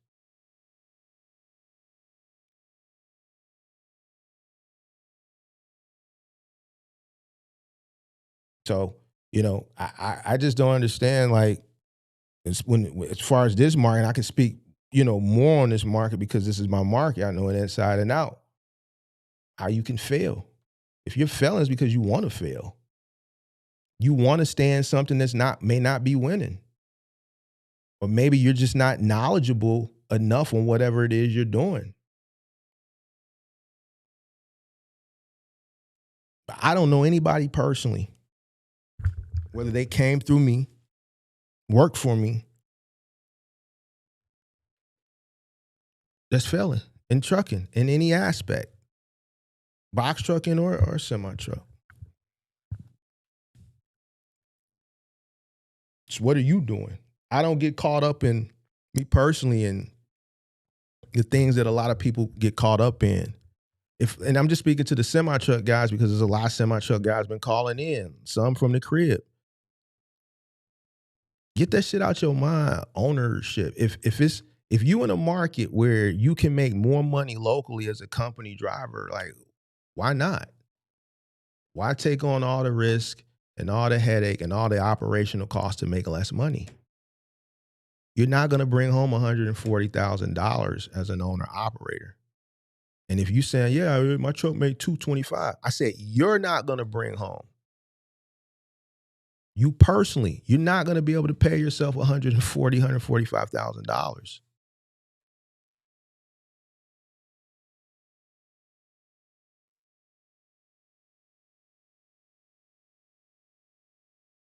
You're not. So from a local level, Chicago is number one. Across the board. And I have the data. So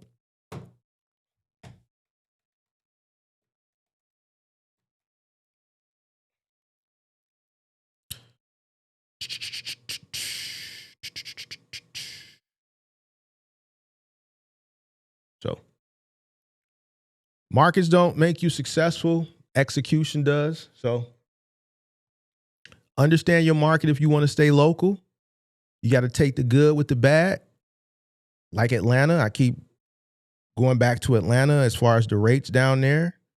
You know, the opportunity is there, but the pay is not there. You got to get to a point where you can name your price. So understand your market, know your market, accept your market, and then execute. You know, so, all right.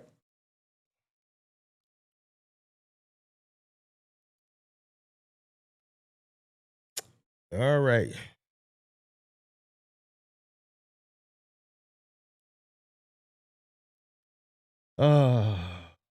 Nobody is even company after taxes. Nobody is even company after taxes. What do you mean by that? Explain that. Because I don't know if you put that's a sentence is correct. Nobody is even company after taxes. What do you mean by that? What does that mean?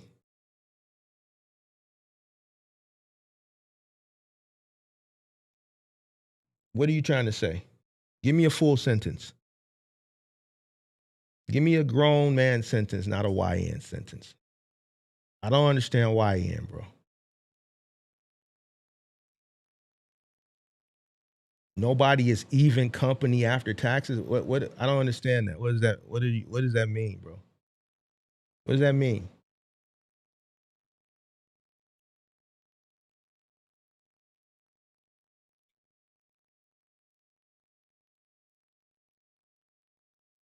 What does this mean, bro?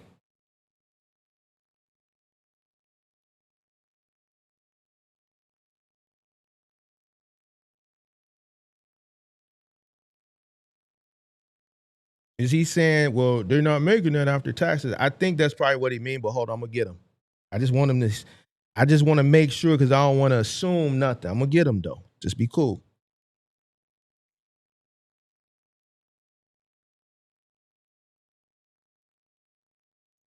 How you break even as a company driver? How does a company driver break even? What does that mean?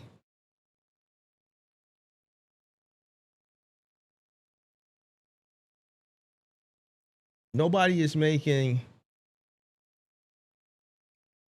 Are you talking from a company, owner operator perspective? Or are you talking about a company? I don't think you understood what I said, bro.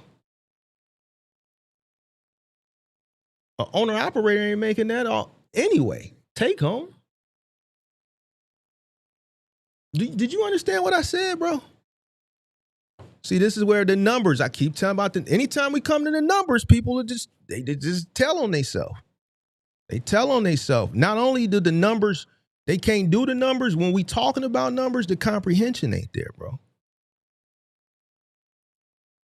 And a lot of the reasons why a lot of people can't make good numbers is because they don't do the numbers to begin with. See, a lot of people can make a lot more money if they understood cost. The reason why a lot of people don't make good money is because they don't understand cost.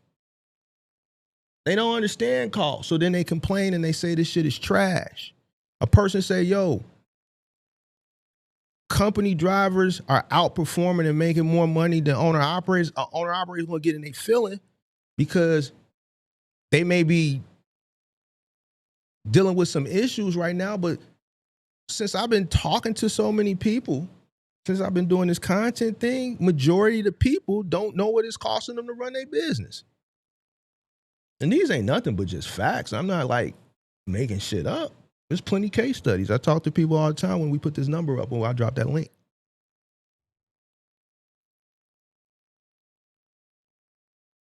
People that understand their numbers don't complain. They adjust. If I want to make more money, I'm not going to complain about it. I'm going to do what I need to do, go make more money. I'm either going to lower my costs, find ways to lower my expenses, and look for more opportunity, or look for more opportunity, or a combination of both. Lower my costs and go find ways to make more money. Not complain.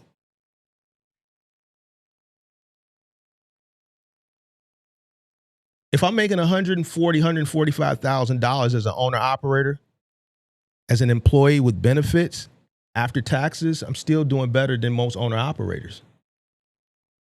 What are we talking about? The reason why a lot of owner operators fail as it pertains to taxes, because they don't even know how to do their taxes.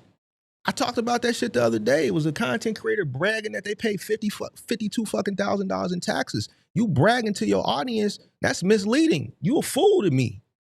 You a fool.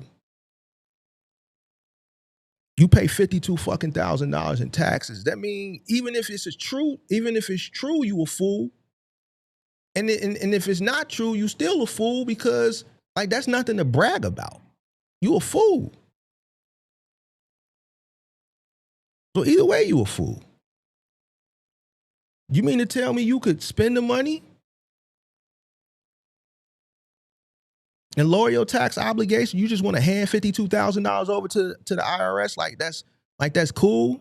That shit is silly. You could just spend the money, or you can defer it by investing.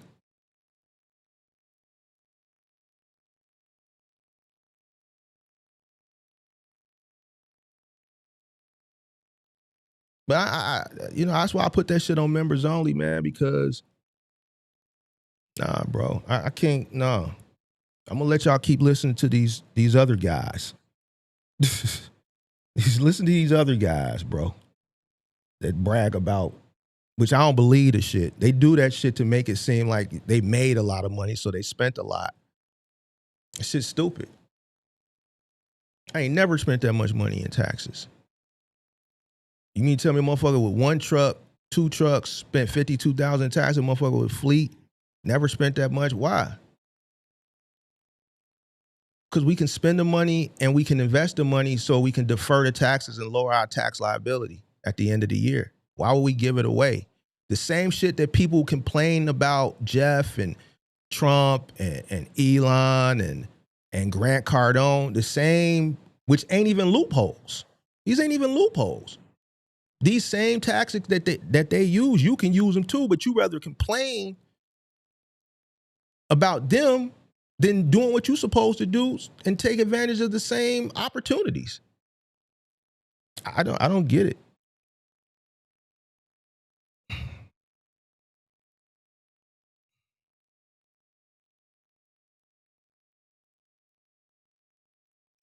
We're talking gross, sir. We're talking gross. When we talk numbers, we talk gross numbers. So when I say 145,000, I'm talking gross. And who's talking about owner operators? I said company. I said company drivers in a specific market. I said a company driver in a specific market. This is crazy, bro.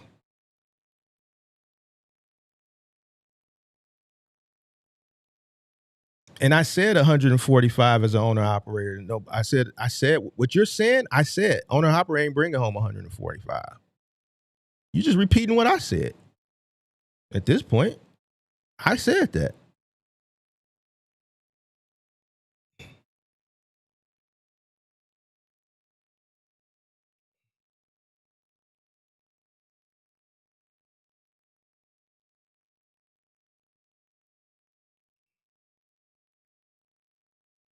You said just telling me that, hearing that, you can tell that the guys are not professionals.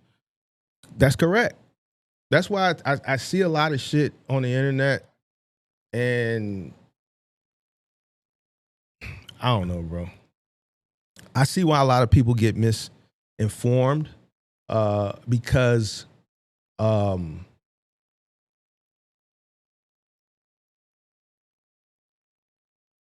just a lack of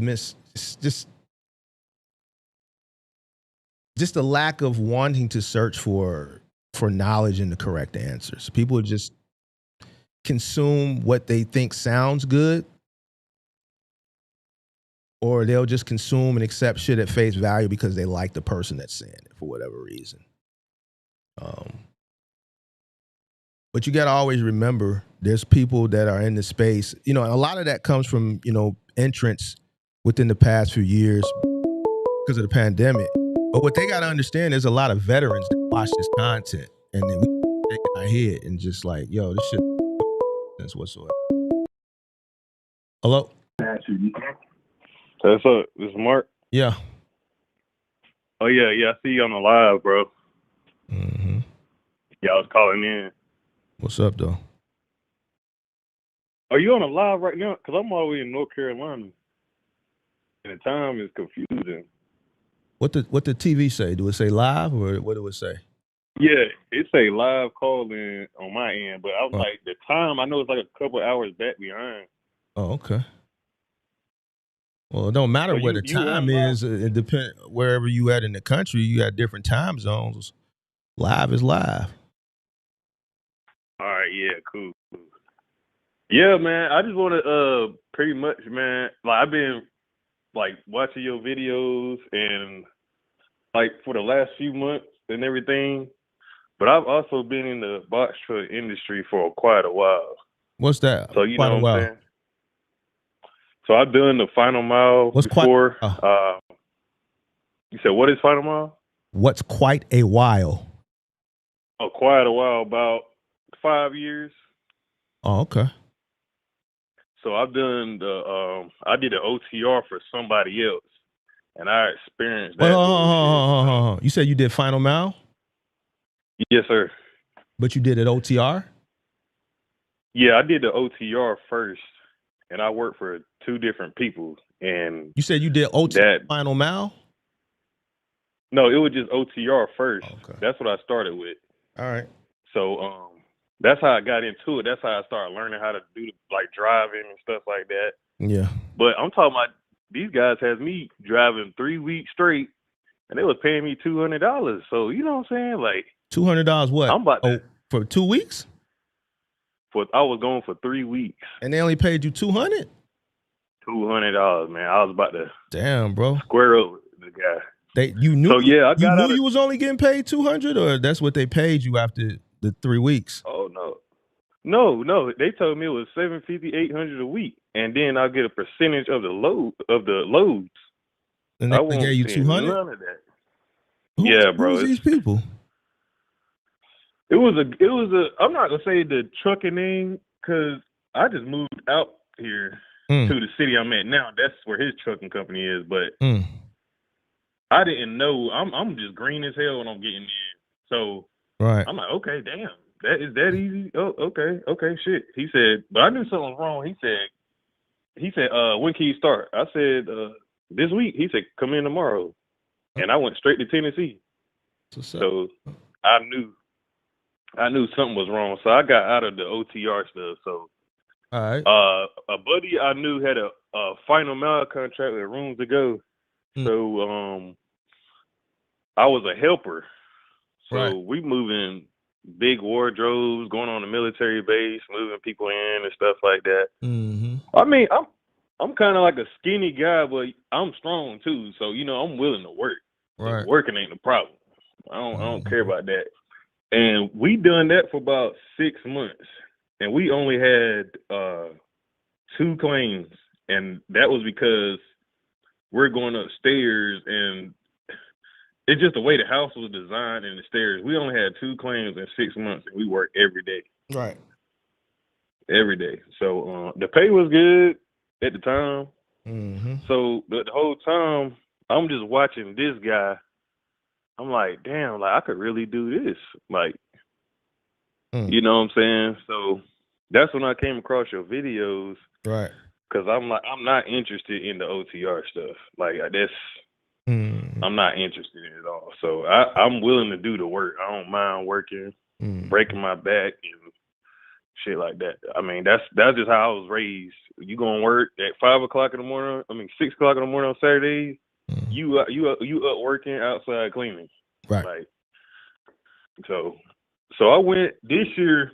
I mean, I got a side business on the side too. So I do event promotion, right, organization and stuff like that. And I do between 40 to 60,000 a year, and I work also. So I just been stacking the last 2-3 years, like really stacking. Right. So a couple of months ago, I went ahead and bought a 26-footer, and I got that for $14,000. The guy was trying to sell it for $18,000, but I just pulled the cash out on him and said, "Take it or leave it." And he took it. So okay, that's what I'm working on right now. And I called around, and the RXO, the SIDS, the Southeast Trucking Services, and the RXO got right back to me like immediately. So right. So I'm working on that right now, but they're telling me it's $550 a week. I mean, $550 a day, not a week. So, which ain't too bad, you know, because like I said, I'm a very frugal person. I'm not worrying about scat packs, Jordans, and all that shit. Like, I done had all that before doing the event stuff. So right.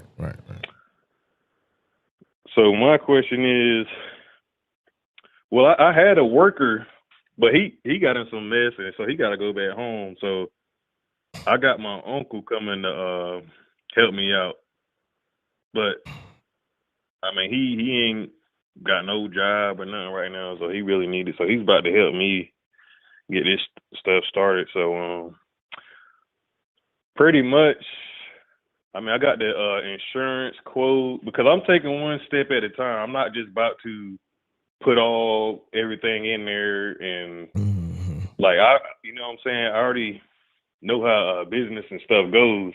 Once you put everything in there, sometimes it don't work out because you rushing, not knowing what you're getting into.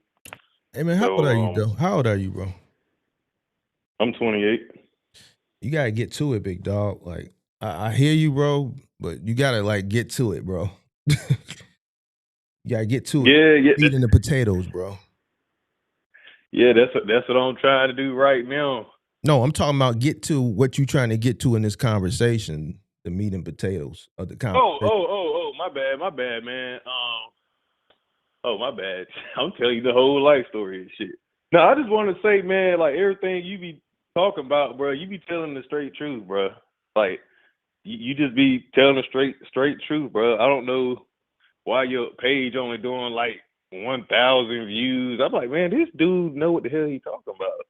You feel me? So I'm fine. I really just wanted to. Excuse me. Yeah, I like the 1,000 views. I'll never be like I won't never be academics, bro. So when you bro. I'm going to educate you on why, bro. One, this is a very small niche, very small. Two, there's no hope being sold here. So when people sell hope, those, even though this is a small niche, those videos or shorts will do better because you're selling hope. People don't buy into real because to most people, especially in today's society, real is considered pessimistic. People want to be sold a dream. People want to be sold a hope. Unfortunately, a business doesn't run off of hope. It runs off of numbers and math. And also what I've learned is people don't do math. 100% of the people that have called into my show for help over the course of the last almost 4 years, none of them know their numbers. Absolutely. No, that's not an absolutely. That's a bad thing. I'm telling you why. I'm telling you. Yeah. Hold on. I'm telling you why. So when you say you don't understand why, I'm giving you why, because I'm not trying to be the most popular. I just give you the truth based on experience. The difference between me and a lot of the people in this space, I have way more experience than them. Way more. Yeah, I can tell. It's not even close. I can tell. So, I don't need to sell you on anything. I could just give it to you. And what I've also learned is that I've given the game away from A to Z. And people will listen and they won't apply it. Why? Because there's work associated with it. And people don't want to work, especially put in hard work. So you can give a person the whole, you can hand it to a person. But if they don't apply it, it's not going to work. And most people, they don't want to put the work in. That's why OTR is most popular. It requires the least amount of work. There's work associated with driving. Is definitely work. It's very taxing, but as far as physical work in comparison to some other things that you can do in this space, like some specialized shit that requires more physical commitment, OTR is the easiest. That's why it gets flooded the most. That's why it's the most competition in that. And then people choose still not to pivot to something where they could be more successful in because they're running away from the work. You got to put the work in. That's the absolute truth, bro. And that's what I've been trying to instill in my head, because OTR, it just don't make sense to me when these people talking about $550 a day guaranteed. They said over 13 stops to get an extra $50. What market are you spending no money? What market are you in? I'm in Raleigh, North Carolina. So $550 guaranteed a day is and this is, I'm glad you said it because it's something I talk about all the time. Would you believe that I had guarantees 2013, 2014 at that same price and more? I believe it. I believe it. So why do you think I could run IKEA for a guarantee in 2013 for $500 Monday through Friday, $600 on the weekend, and you're only getting $550 guarantee in 2026, 13 years later? I'm thinking maybe the area. Yeah, that plays part. You're in a small market. Raleigh is a small market, but it's a market it's still on the up and come. My moving company, we moved a lot of people from Chicago to Raleigh for just job opportunities. I think it's booming out here. Yeah, it's booming, especially from I guess tech. Is it tech? Well, you got the biggest college football stadium, so you got the hockey teams out here. You got a lot of big schools: Duke, UNC, NC State. I mean, it's a growing town. Right. So 550 is still, on the grand scheme. It's kind of low. It's low, but I mean, depending on what your operational cost is, you may be able to make it work. But the point I'm trying to tell you, the market hasn't changed from a cost perspective over the past decade. I try to explain to people that all the time. The rates are the same across the spectrum. If you look at the OTA average rates now in comparison to 10 years ago, it's not much difference. A couple cents. Fluctuates depending on volatility. So even from a final mile perspective, right? But I can tell you what has changed tremendously across the board: operational cost. Yeah. So you have to find a way to, make sure your operational costs are down so that you can make that 550. Because you said you're not into Jordans and Scat Packs. Keeping your lifestyle down is one, but you also have to make sure that your operational cost from a business perspective is low too, so that 550 a day is profitable for you. Right. Yep. And that's why I went ahead, because they gave us they was talking about the rental option, but I was like, I need to go in with $550 a day. You're not going to be profitable renting a truck. I'm just going to be honest with you. With the rental, right? More than likely not. Are you going to be on the truck? Yes. I'm gonna be driving, but that's why I said I went ahead and bought my own truck cash. Oh, well, you got your own. I said, so I was like, I don't want to be paying nobody no monthly fees. Mhm. So I went ahead and bought like just small repair stuff. Like I replaced all the hoses, and the place I work at right now, like I deliver for auto parts and stuff. So I get discounts on batteries and stuff like that. So I went ahead and got new batteries, discounted tires, and I've been remodeling the inside of the shop with the wood. Boy, stop barking. All right, so yeah, I went ahead and did some remodeling and stuff. I got my blankets, 25 blankets, $2. But I'm also the thing is, because I'm saying, I want to be second. I'm saying, that's what I like to do. I want to see my business grow and eventually, get away from the final mile and work on like a moving business. So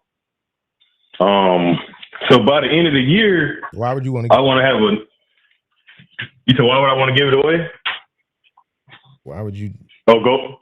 Yeah, you do both. Well, yeah, I was thinking about doing both, but at the same time, it's like people out here, they just don't think like me. They don't want to work like me. And, say if I stepped away from it and letting a guy run the truck, right? And we work on the moving stuff, and they're not giving a fuck about. I don't even worry about that right now. I would just start building. You never know who you might. You don't know who you're going to come across. Who's going to come across your path? You see what I'm saying? So right. You can't say. I get nobody wants to work nowadays, but if you're building, God may put the right people around you. But you got to start building. I wouldn't say, I hear what you're saying, because yes, and I tell people this all the time, like building a company now in logistics, as far as scale is concerned, it's different than when I was doing it, right? I had less competition. I didn't have to compete with gig economy. I didn't have to compete with a mindset that you have to deal with now, as far as people not wanting to work, or people looking for easy things, or people rather do. Man, you got a lot of noise going on, dog. I can't. Oh no, I just got out the house, man. The daggone little dog. Deal with all that noise. I can't. We're good. Yes, sir. I just got out the house, man. Dogs barking, clicking, clacking, and shit. You dig what I'm saying? I ain't got the yeah. My bad, man. Yeah. So you building a team now is a lot difficult than back in the day. But, bro, you got noise. There's shit in the background, bro. What was that? That sound like a meteor coming, some shit. No, that was a daggone loud car, man. My bad. I just got under my garage, man. We good now. You don't know who God gonna put you in front of until you start the process and start hiring people and constantly. You know what's crazy? Go ahead, bro. My bad. I didn't mean to cut you off, but you know what's crazy that you just said that, because a lot of people that I really hang with are older heads. I don't really hang around young guys. So I had people that got the mindset like me. A couple of them reach out to me, because I told them, what I was getting ready to do, if they can help me and whatnot. And but their backgrounds is just like it's fucked up. But I know they will do the work, and I see their work ethic. They doing little school stuff and all that now, but their background is just bad, bro. Like selling drugs. You got a truck already, bro? Yes, sir. But you don't know what you want to do. No, I know what I want to do. I want to do the final mile, but I also why did you buy want to do the without a plan? No, I that's what I wanted to do, the final mile. But you don't got a plan, big dog. You all over the place. I'm just listening to you. You all over the place. You ain't got a plan. Just because you know you want to do final mile, you don't got a plan. But you got a truck that's sitting. Yeah, I do. It's sitting here. You put the cart before the horse, bro. Now you don't understand because you 28 and y'all 20. Y'all just love, bro. Listen, what are you doing, bro? You can't call into the show with noise, bro. No, I'm just outside. I'm standing outside. Yeah, big dog, but that's just like me standing outside trying to, and somebody giving. I don't want to hear all that shit. See, there you go again. I don't want to hear that shit, bro. You got dogs barking, you got cars driving past, bro, and talking to the big homie. The big homie I don't want to hear, bro. I'm gonna keep it a buck with you, especially because you know my bad. I didn't know.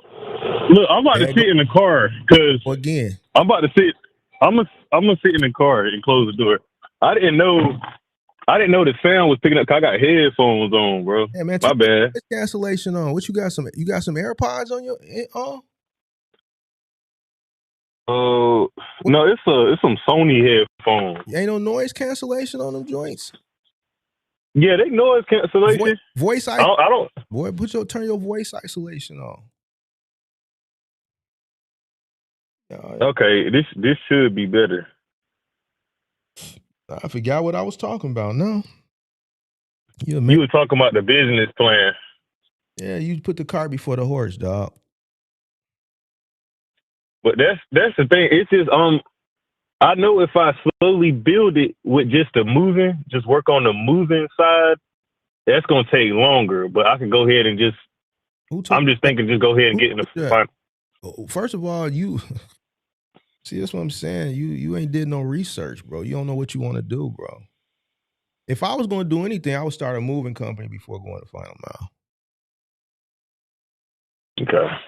Yeah, that's really what I called in about. I'm sorry about all the extra stuff, but you did no research, bro. You just all over the place. You just talking. Well, you just talking. No, listen. You just talking. I done listened. You just talking. Hold on. You just talking. You excited, which I hear it and I get it, and that's cool. But you ain't did no research. You don't got no plan, big dog. You ain't got. I've been doing the research, but I had my plan stuck on final mile for the last few months. But then I really just started. I seen the video where you pulled up. You did an interview with a white guy, and you were talking about your moving company, and I was thinking to myself, that's more likely something I should try to get into besides the final mile, because I'm like, damn, this dude is making way more in a day doing his own moving. And the final mile, I'm taking more risk with the claims and everything else, and I could just schedule my day if I'm just doing my own move. And risk with the moving. It's more risk with the moving. What are you talking about? Doing it on your own. Who else you going? But yeah, that was just what I was stuck between, bro. Oh, man, bro. Y'all cooked out here, bro. Y'all YNs, y'all cooked, bro. Y'all cook. You hear me? Yeah, I hear you. You got to comprehend what you listening to, big dog. Yeah, that's kind of why where do you not get there's a lot more liability in final mile than moving.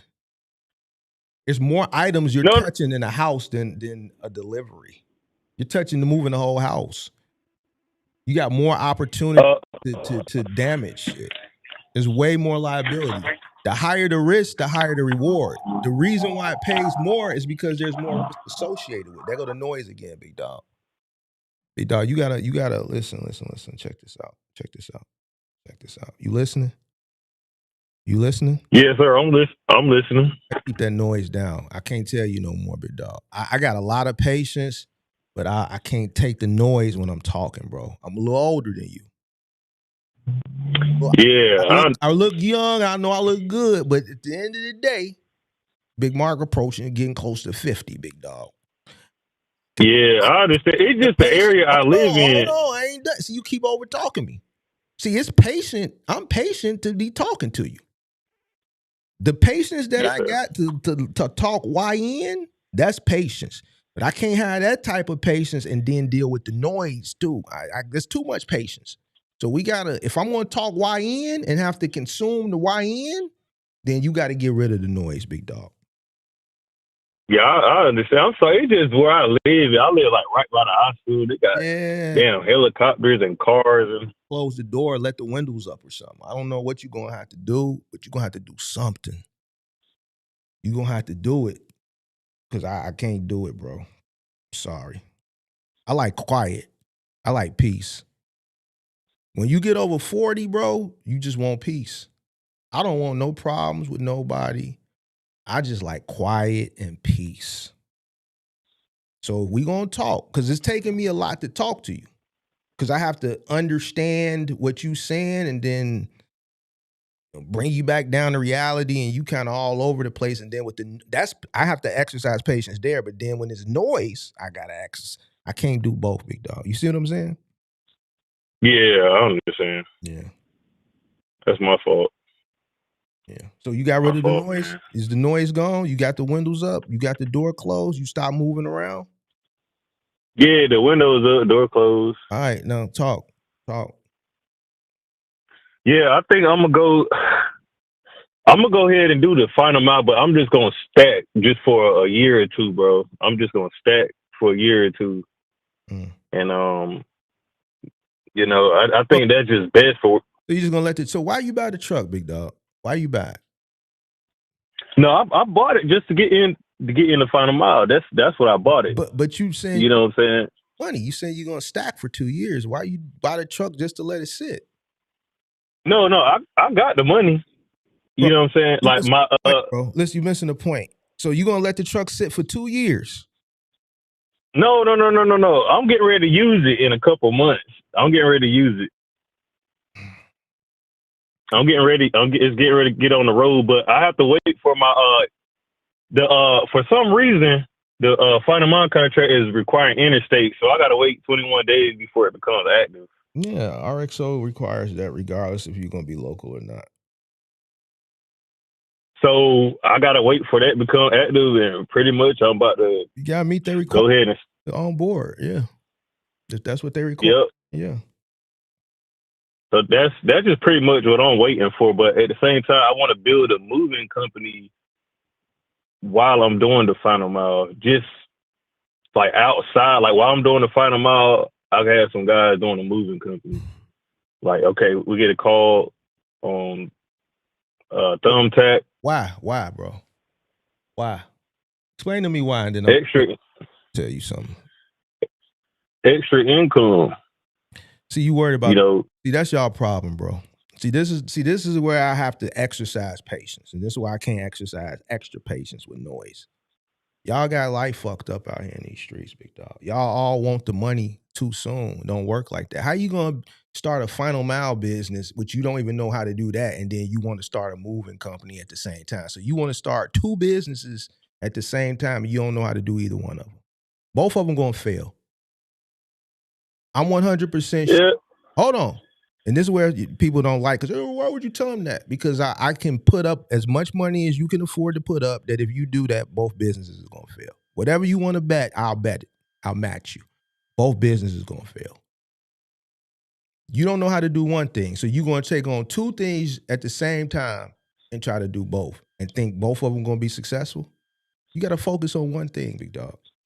First of all, if they're only offering you $550 guaranteed, that means your margins is going to be tight.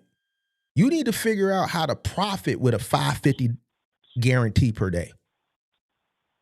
The last thing you should be doing is focusing on something else. You need to figure out how you're going to be profitable with $550 a day.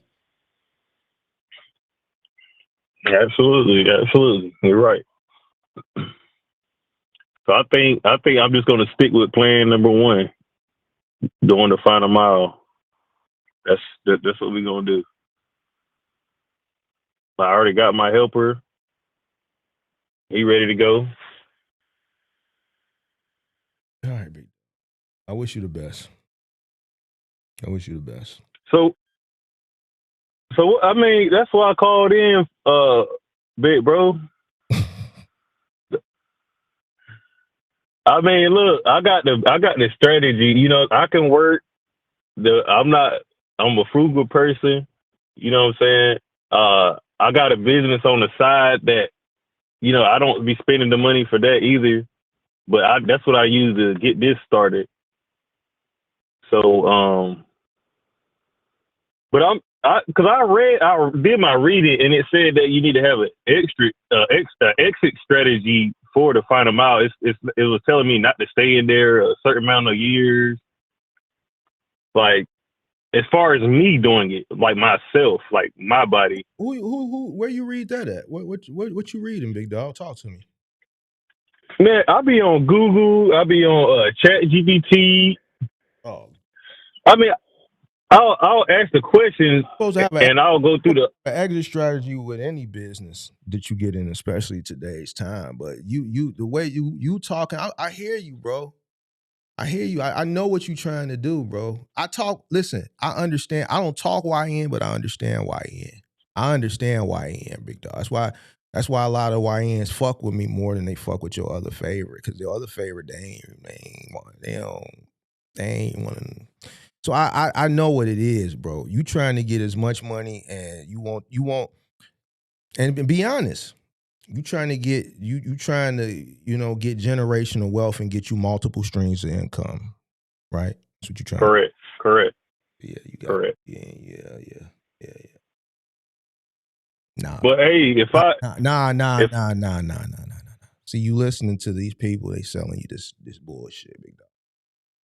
bro, I'll be honest, I don't even watch other YouTubers. And so when I found your channel, bro, I just quit all the bullshit and I seen everything you talking about. The young guy talking about how he made $1.5 million in a year. But I knew that was bullshit. So you know what I'm saying? You got to focus on one thing, bro. You have to master one thing, bro. You got to master one thing, bro. And Yes, sir. it may take time. You Oh yeah, able to get out bro. the truck. You might not be able to get out the truck never. You don't know. You in a small market, big dog. But you got big. You absolutely Hold on. You keep cutting me off. You in a little bitty ass bad, market, Mark. bro. So I gotta give you now I gotta give you the reality check. You in a little ass market, big dog. Mm-hmm. Can I ask you something, Mark? What's So, say it's like, say if I got the money to move, I'm willing to move. I don't have no kids. I ain't tied to no woman. I ain't married. So, just say if I wanted to move to a bigger market, you know what I'm saying? move? Is that what you would do if you were me? Depends. I mean, You got the money to move. here's the thing, bro. Me, I'm not the type of person. First of all, if you got to make sure that this is what you really want to do. Oh yeah, it is, bro. This is what you want to do. You know what I'm saying? First, that's because me, I can make shit shake wherever. I'm just one of them type of people. I'm gonna make shit shake. Making shit shake in Raleigh may not be with trucking. If I was in trucking, it might not be with trucking. It might be with something else. So what I'm saying? So me, I'm gonna make shit shake wherever. If you want to stay in trucking, it might benefit you to move to a bigger market. From what you saying, your hopes is on big time scale. And I'm gonna Yes, sir. with you're gonna be limited. Not saying that you can't, but you still gonna be limited because your market is small.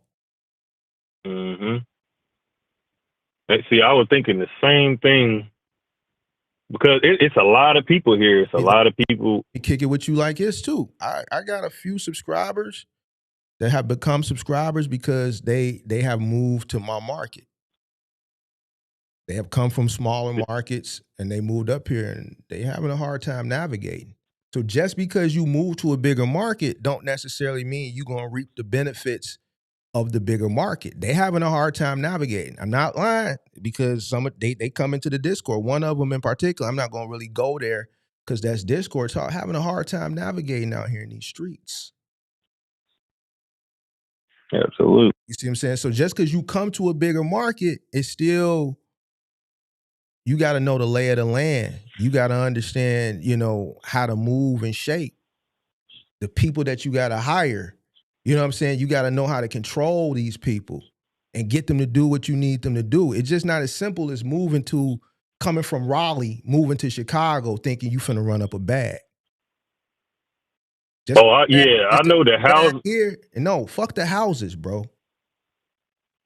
There's somebody right now that he ain't probably watching because he working, but he started watching the channel. He moved. There's a few people that's moved here and is having a real tough time. Getting leaned on, not by just his black people, motherfucker. An Italian done leaned on him, a Mexican done leaned on him, because he just don't understand the way things work out here. It's just like going to New York. Mm-hmm. Motherfucker hold a nigga truck ransom. I ain't gonna go into details. Leaned on him. Hey, listen. Who held a man truck ransom? Nah, because that's Discord talk. Coming to Discord, they need Big Mark. They need Big Mark resources. Yo, Big Mark, I'm out here. Motherfucker won't give me my truck back. So they know Big Mark. They had to come holler. Yeah. Swear to God. Yeah, that's stuff I'm trying to avoid. But here's what I'm saying. I'm not saying that it's not possible, but what I want you to understand that this is not just simple as relocating. Just because the business is there, you still got to know how to navigate. It's just like moving from Raleigh to New York or Raleigh to LA. It's politics. Yes, sir. It's politics also. You got to have people. If you move from Raleigh with your hopes and dreams of scaling, let's say you go to New York, let's say you come to Chicago, and you want to come here and scale, it's not going to be as simple as you think.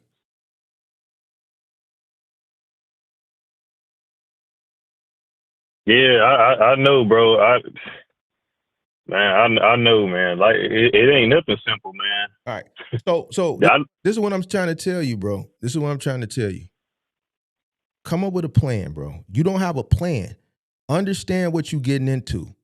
Do a real business plan so that you can do a market analysis and understand what opportunities exist and lie in your market. Because where your mind is at, as far as what you thinking in your head, in reality, your market may not just give you that. Not to say that your market has nothing to give. That's false. It does have something to give. But where I'm thinking you're at, I don't think you're gonna be able to fully get what you want out of that market. I agree with you. Don't agree with me. Do the research. See, this is what I tell people. Don't agree with me. Don't agree with nobody. A person has to deem themselves credible. You ain't been watching me long enough to determine if I'm credible or not. You a new watcher. So even me, you have to go behind me and do the research. Just don't take what a person says at face value. Nobody. Until they deem themselves credible, you have to consume. A person has to deem themselves credible, meaning you have to either consume or watch or whatever for a period of time, and they have to show you over a period of time, like, yes, they know what they're talking about. Yes, this person forecast this, and it came into fruition. They forecast that, it came into fruition. I thought that, they told me this, and once I went back and did my due diligence behind the individual, I was wrong. This person was right. A person has to deem themselves credible for me to just take what they saying with face value. And that takes absolutely. I haven't met anybody in the past 20 years that I'm just going to take their word. Everybody that I take word off the strength was somebody I know at least 25 years or more. Anybody that I met in the last 25 years, I'm not taking shit you say off face value. So what I'm saying, I'm talking about day ones. If my day one said, hey, don't go around that corner, it was no need to be explained. Enough said. I know that person got my best interest in mind, and I know they credible. I know them 25, 30 years. I wouldn't know them. We wouldn't still be friends or associates if that person didn't mean me no good. You see what I'm saying? So the same thing here. You consuming information, just don't agree just off bat.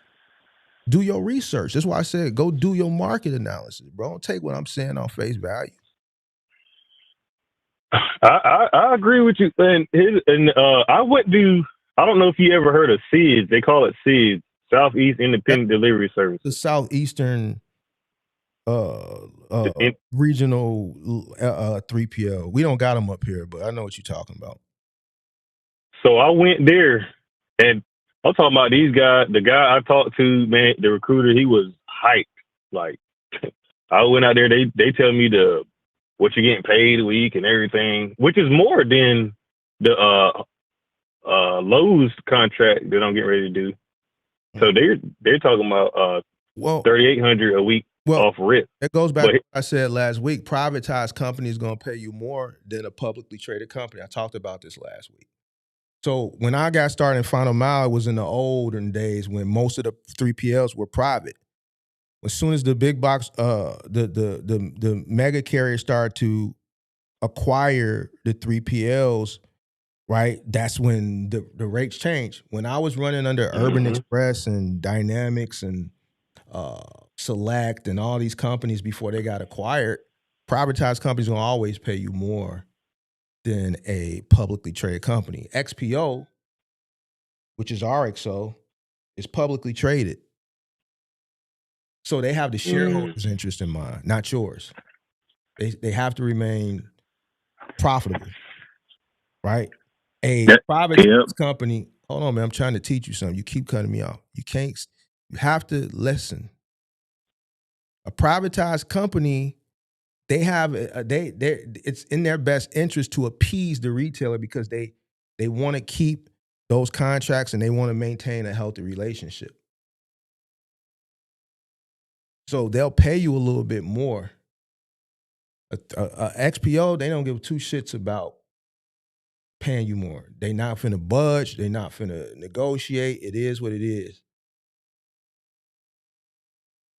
That's why you're only getting offered $550 a day at RXO, which is XPO, in comparison to a company like Southeastern, which is private, that's offering you more.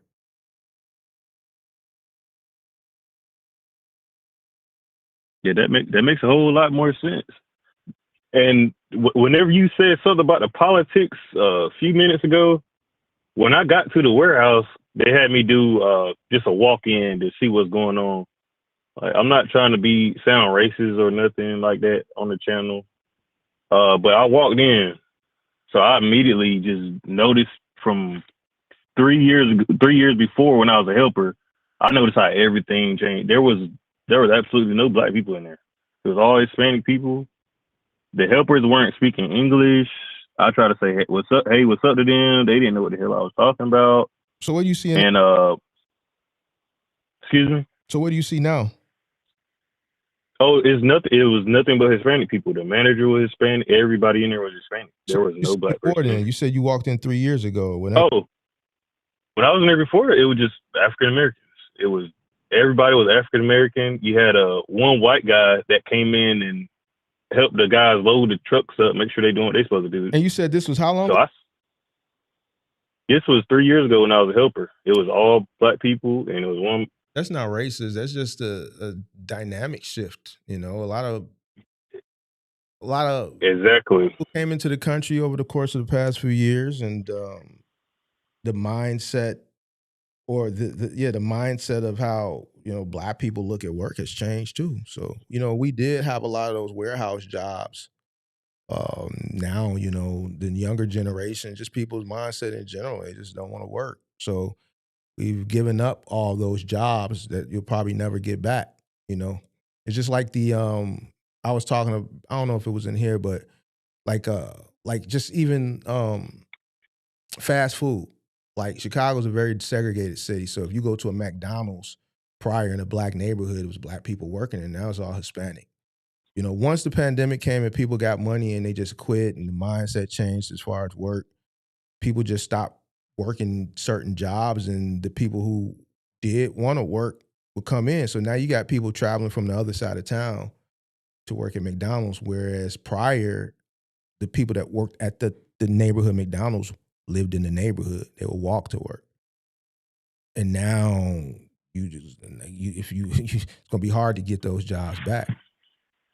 So It is, because when I walked in, like I can just tell when I walked in, it was kind of I'm not lying, I'm not trying to be funny or like I said, I'm not being racist or biased or anything. But when I walked in, the manager just like I came in there sharp, nice, had a button up all the way down, had my little dress shoes on, dress pants, but professional, like I always do. Yeah. Hairline looking neat. Okay, walked in there. Just we talking business. He telling me what's going on, but I can just tell like he kind of won't expecting a black guy there. So, and I was thinking to myself like, I already knew. Like I said, yeah, this guy's not going to let me work for them. No. And as soon as I get back, it don't work like that. Let me just cut you off. When you're doing final mile, they don't care what color you are. They just need trucks. I'm not saying that may not endear racism because I've endeared it and I've talked about on the channel with a specific individual at a specific 3PL that was just holding my money. But no, they were telling me they need drivers, but they don't. It's not a racial thing. They need trucks. If you got a truck and you meet the qualifications as far as the authority, the insurance, and shit like that, then they're gonna bring you on, like because they have a contract with a retailer and they have to get that freight off the dock, especially from a final mile perspective. Customers are waiting and scheduled and expecting their whatever it is, refrigerator or stove, on these days. So, it ain't like that. What you seeing is just a shift. It's just less of us coming into the bid, maintaining. It's a lot of us coming in, but a lot of us ain't surviving due to not understanding what they're getting themselves into, not understanding what they're investing in, and then not understanding the cost, that's associated with running a business, not taking the time to calculate the cost and the churn. It don't take that long. Turnover is going to happen. So we come in a lot. We just fail for these reasons. So that's all. So when you go there, you see a lot of the Hispanic guys that are in there because one, they understand their costs and they keep a low operation cost, very low. We didn't even get to that point. The recruiter was telling me how bad they needed people down there.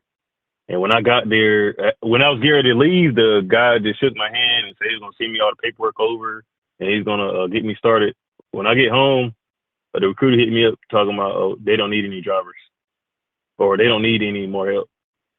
I wouldn't say that was, I don't know, bro. I don't live down there. You live in the South, bro. So I you might be right. I've never had to that, you know what I'm saying? So as far as on board, so I don't know. Like, I don't know, bro. You would probably know better than me, but yeah, I don't know. So that's why I got, that's why I hit up RXO and they called me right the next day. And I'm in the process of it right now. That's what's up. I found some insurance for $1,044 a month. Your insurance is gonna be way more than that. Well, they already calculated it and everything for me. I went through. You go on to RXO, they're gonna give you a sheet, and it's gonna be more than. Yeah, that's what I did, and I forwarded that sheet over to the insurance company. What's the name of the insurance? And they gave. It's called Carter Glass in Raleigh. Who? Carter Glass in Raleigh. And Raleigh. Yes, sir. Spell Raleigh. ROLLY? No, RALEIGH. Oh, Raleigh. Carter Glass in Raleigh? Yeah, Carter Glass Insurance. Carter Glass Insurance here. And me and this lady been going back and forth trying to find some insurance because they sent a list. There's probably 12 insurance companies that you can't get general liability with. You're not on board it yet. You ain't got a contract. Correct. You get when you go through the actual process because they you don't have an authority or nothing. So when you go actually turn in the application, they're gonna what RXO XPO is gonna give you is they're gonna give you some a sheet with insurance requirements and it's gonna have some verbiage on there. And XPO is the strict, and they require the most insurance than any other 3PL company. It's going to be more than just. Yeah, Hold on, bro. It's going to be more than $1 million, $1 million, and $100, bro. They're going to want accidental occupational insurance. They might want an umbrella on top of that. So you haven't gotten that yet because you haven't applied yet. That's what I'm trying to tell you. You just excited, bro. You got to listen, bro. So, but they sent me Bro, they sent me the what they sent liability to me. I don't care what they sent you. You ain't got nothing yet. You don't got no authority. You don't got nothing. All you got is a truck. They giving you insurance on a truck that's sitting. I got my DOT numbers and all that. Authority, big dog. You not. So look, they sent me the insurance requirement. So you saying that after I get on board, I'm gonna have to change the insurance again? Bro, you they sent, but you don't know what you reading, big dog.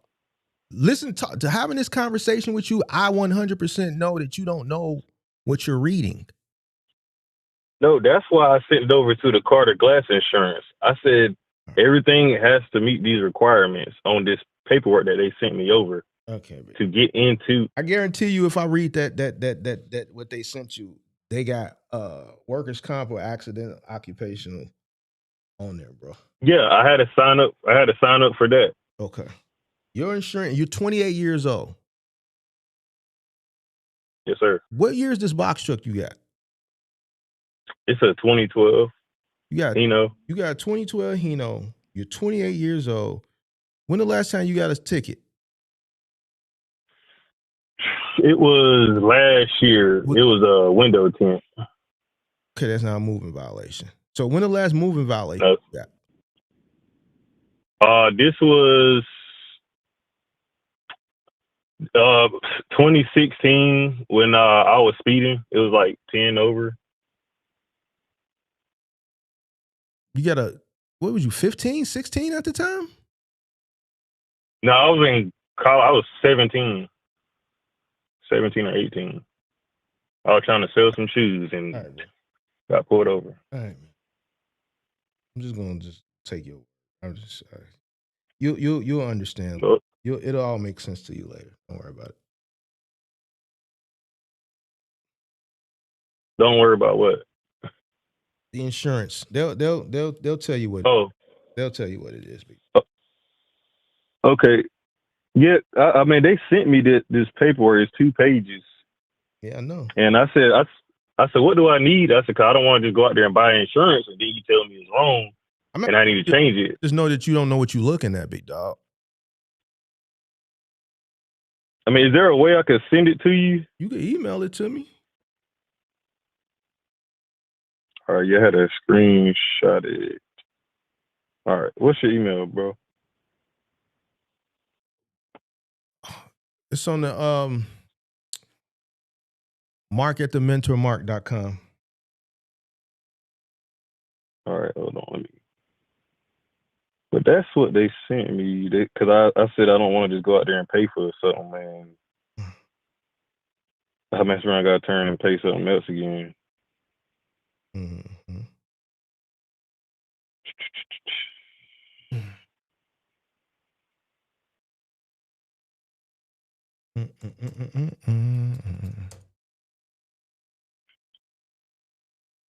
Let me see.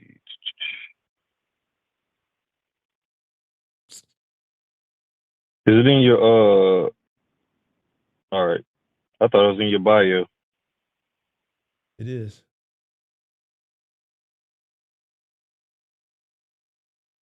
Let me see.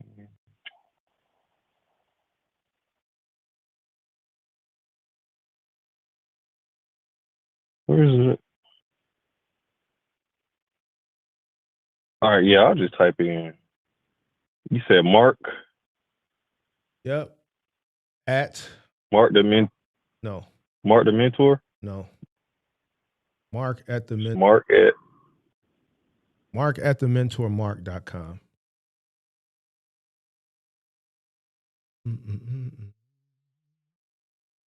All right. Is it marked? the mentor Mart, Mart. Mark at Okay. the mentormark.com. All right. Got it.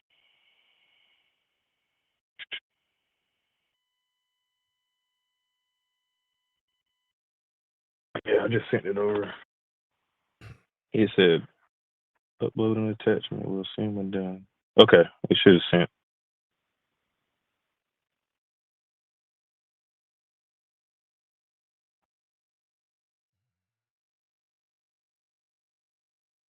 That's how they were telling me to have it done.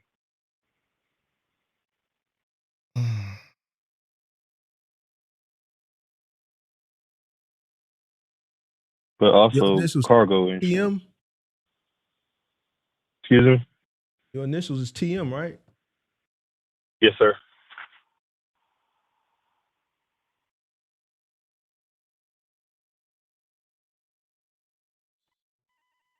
Shit. Yeah, that's what they was Oh. but also you gotta get the cargo insurance too, so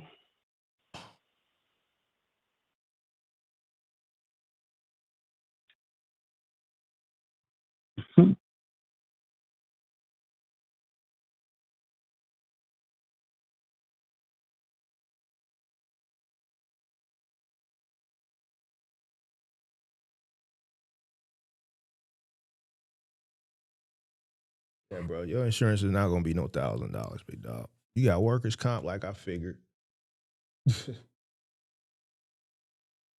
Workers' comp must extend to all employees of the contract carrier.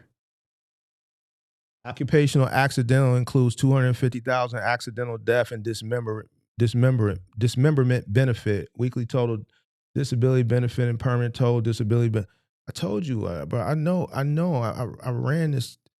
It was worse for me, but I know what this contract with XPO requires, bro. And you have to have this shit, bro. Your insurance is not gonna be no $1,040, big dog.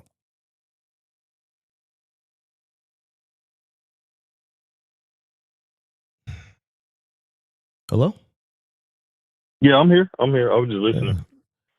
You'll see, bro. I mean, they shopping you right now, and I don't know who you talking to, but you gotta have that. That shit, your shit ain't finna be no $1,000. You know how expensive that shit is. Workers' comp. Oh yeah. So the cargo, they got the Hold on, bro. 100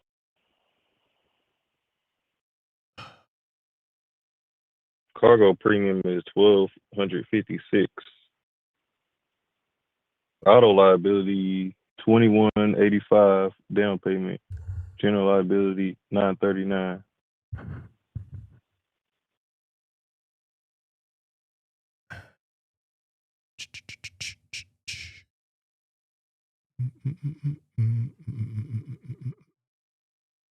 Yeah, your insurance gonna be over a G, big dog. I mean, that's fine. That's fine. As long as it's under 225, I mean that's cool. I don't know But G, but it ain't gonna be no G, bro. Tell you that now.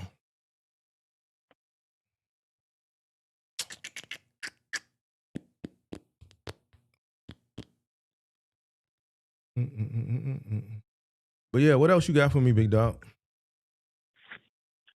that's pretty much it, man. I think I'm gonna stick with the final mile, man. I'm gonna just do some more researching and reading and diving into that over the next 21 days. Just deep diving, learning as much as I can, and I think that's what I'm gonna stick with, man. Cause I do appreciate you, brother, cause you be speaking the truth. Cause it's a lot of people out here that just be selling you false hopes and dreams and bullshit, and have you looking around like, damn. Hey, bro, do me a favor. Just do research, bro. Start reading, bro. Start reading, bro. Yes, You're gonna have a very tough time. and I'm just being honest with you. You need to read, bro. Start reading. Picking up some books. Pick up some business books. Start reading, bro. And get this instant shit about your head. Focus on one thing at a time. You got too many things you're trying to focus on. Find one thing and focus on. Do you want to do moving? Do you want to do final mile? Why do you want to even do this? You already done put the cart before the horse, big dog. Why do you want to do this in the first place? What's your mission statement? What's the purpose? What's the reasoning behind this? So you okay? You want me to answer that, or you just telling me to have an answer? Go ahead, myself? But you gotta, answer it, bro. Answer it. I mean, honestly, bro, when I first got into the box truck, man, I liked it. I liked going over the road when I was first doing it. I didn't have no problem with it. I love driving. I love working. I like using my hands. I don't mind doing hard work. Mm-hmm. I don't like sitting around. I don't like being behind a desk. Right.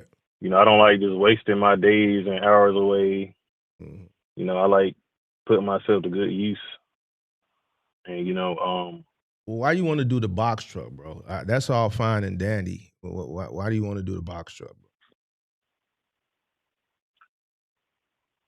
I mean, I just feel like I just like it, bro. It's fun to me. All right. It don't really feel like no work. Cool. But cool. It's profitable. You don't know it's profitable. You know what I'm saying? You got to make it profitable, big dog. It's a lot of people out here. There's more people out here that wasn't profitable than it was. So that's a case by case basis, big dog. Like I said, the guy I worked for, he was making money, but he was spending all his money on fuck dude.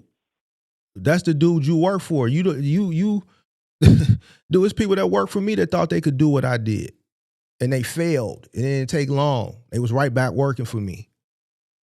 Just because somebody else do it don't mean you can do it. Just because you can do something don't mean somebody else can do it. Just because it worked for him and profitable, it don't mean it's going to be profitable for you. Get that out your mind. It's people that work for me. One of them came up on the show. Ended up right back working for me.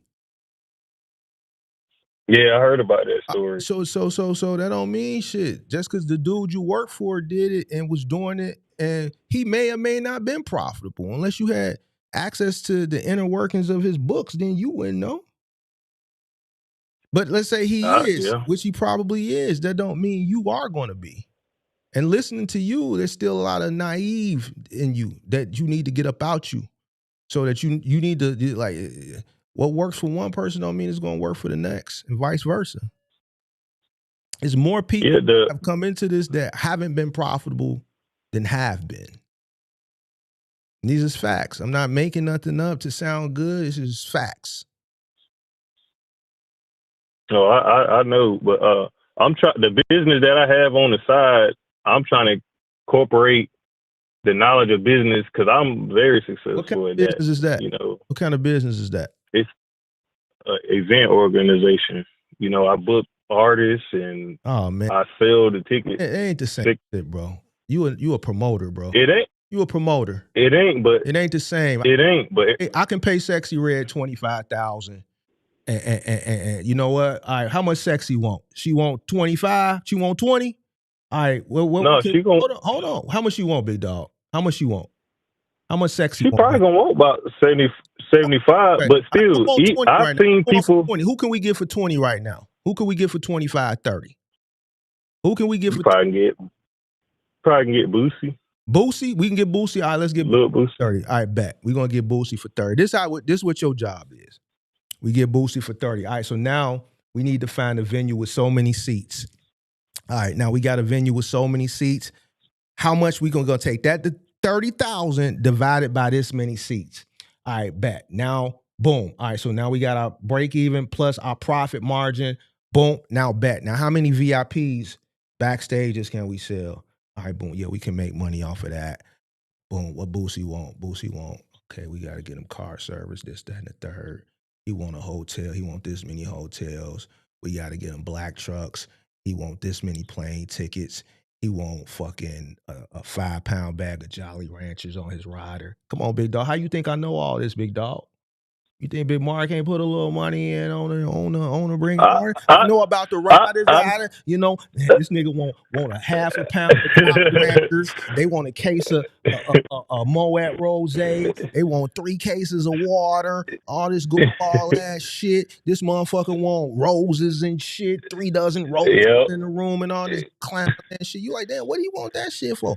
Motherfuckers done put underwear on their riders and shit. Nike 3 boxes of Nike draws and shit. Come on, big dog. So we gonna calculate all the costs. We gonna calculate all the costs. We gotta find a venue that can seat enough so we can make our money back, then profit. Then we gonna sell some little backstage shit, and then we gonna try to double up. Man, we need you to come through here and do the walkthrough. We gonna give you 10,000. Man, just walk through. Get on the mic. Can you walk? Boosie, I just gave you 30, bro. Can you walk through for 10 and just get on the mic, kick it for about 15 minutes?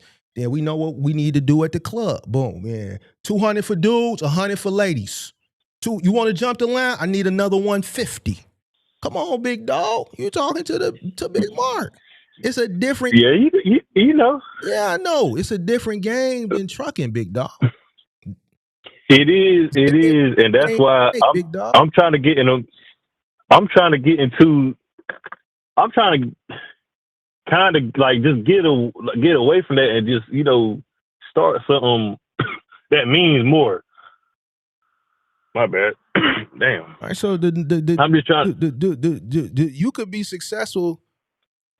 You could be successful in one thing and not be successful in another, bro. So you can't have in your mind that just because you're a successful promoter that is gonna translate over into logistics. The math it's a little bit different, bro.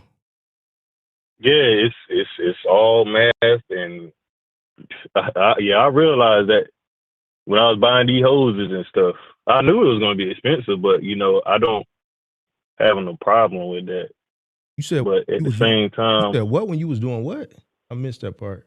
When I ain't say hose. I meant the hoses like for the coolant in the truck, like just the engine. Like when I repaired all the hoses, like the coolant hoses, radiator hoses, and stuff like that. Buying these hoses, I'm like, whoa, what? No. But so you know what I'm saying? I'm putting more instead of the bullshit. I'm putting all my mind into all of this, like just the same way I did with my business. I built it up 6 years ago. I'm doing the same thing. I know it's gonna take time. I know I need to sit back and learn everything before I jump into it. You need a business plan, though, big dog. This ain't that, bro. This ain't the nightclub, the nightclub promoter thing, dude. This is something totally different, bro. Yeah, I know it's different. You're dealing with different people. Ain't gonna be no damn your numbers. Drunk people, and you ain't dealing with no drunk people. You ain't dealing with no ignorant people that's gonna give you 200 because there's after 12, and you don't came with the front end, and you still got to pay that back end. And you told Boosie to come at 30, and the back end, you ain't got the back end yet.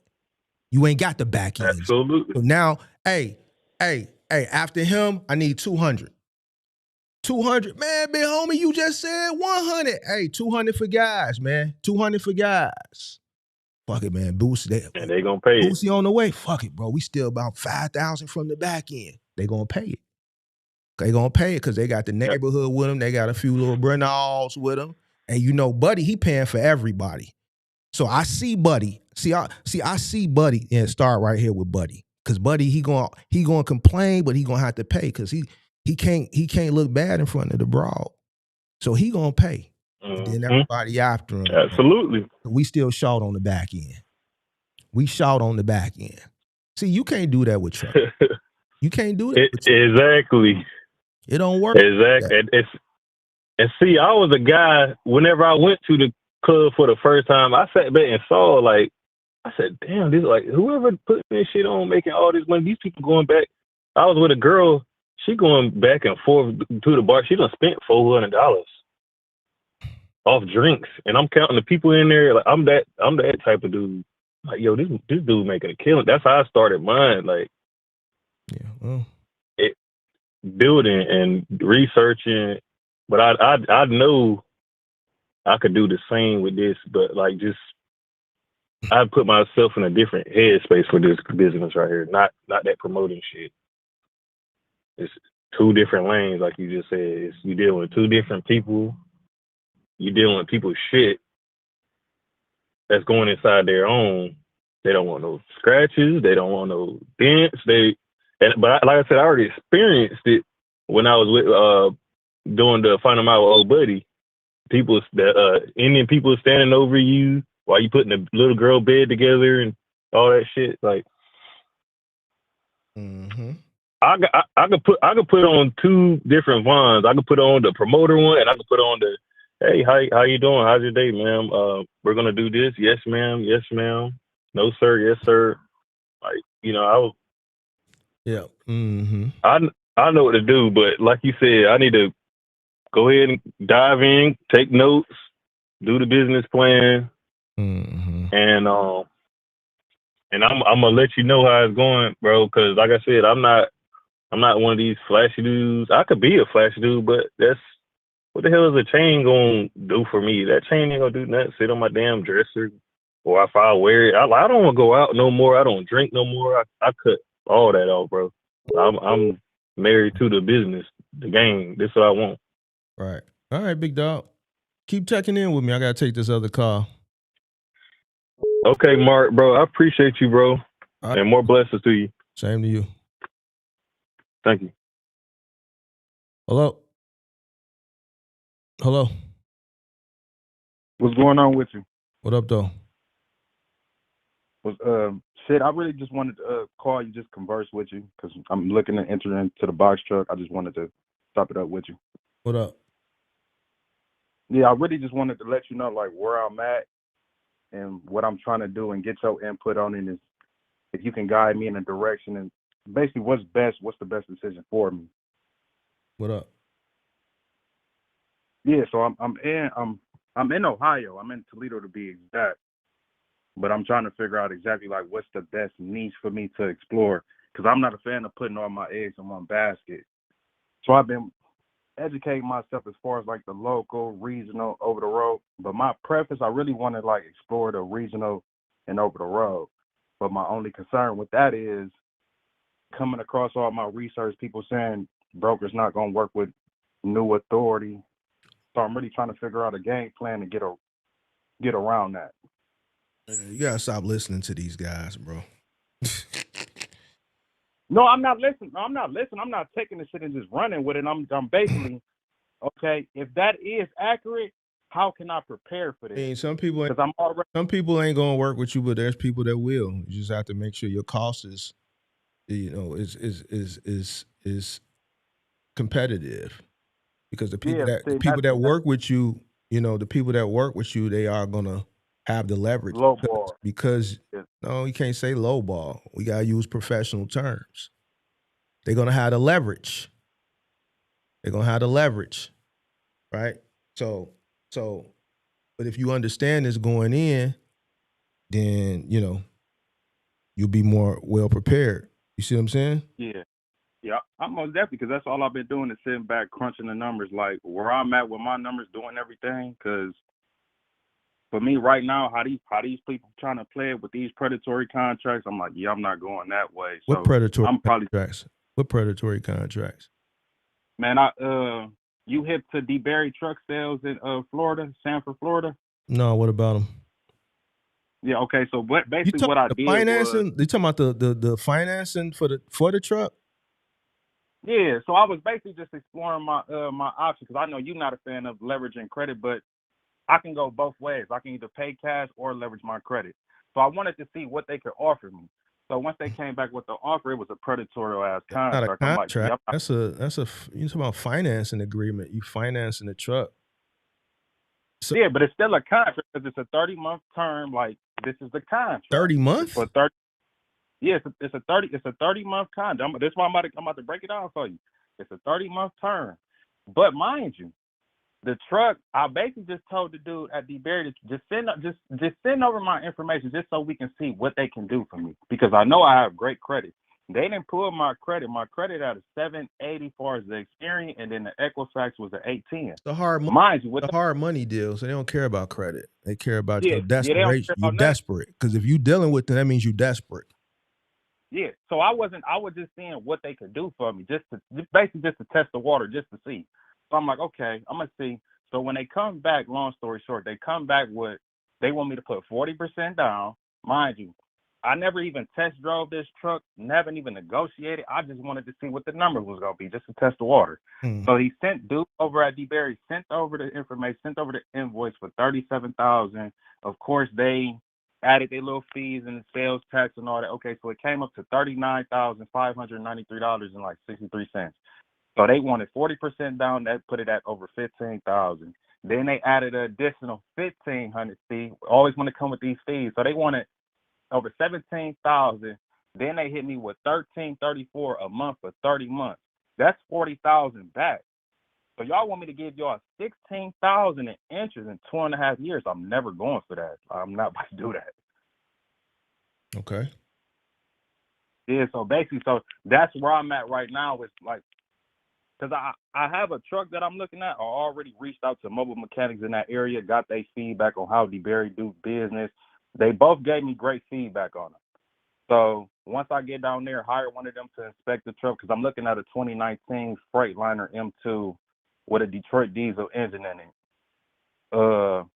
They want $38,950 for it. I'm gonna try to talk them down like $29,000-$30,000 and just buy it out cash. So once I get doing my numbers with, as far as my cost per mile, right now I'm low because I'm not gonna say I found them, shit, they found me. As far as the Kennedy agency in Atlanta, she already got me a quote for Progressive for $1,200.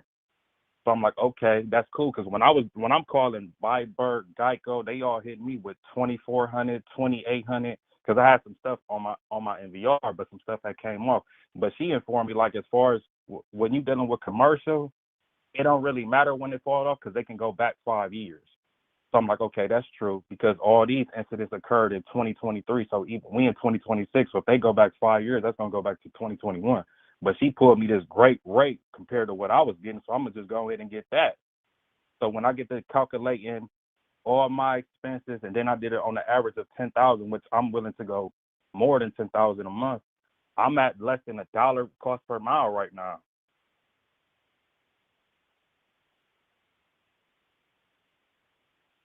Okay. Hello? You said your cost is what? I'm at less than $1.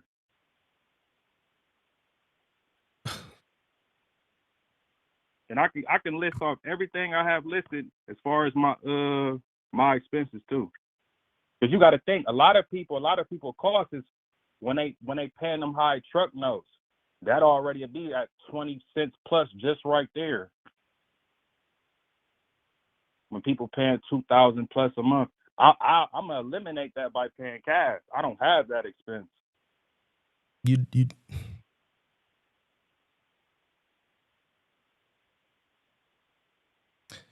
What you about to say? you don't eliminate it, sir. If I don't have a truck expense, how I don't eliminate it? Like if I don't have a truck note. I'm gonna give you a second to think about it. If the next person is paying, let's say they're paying $2,000 a month, I'm not paying $2,000. Fuck what the next person is paying. This ain't got shit to do with the next person. Yeah, my focus, I'm recouping, so I'm trying to recoup my investment. So you in debt.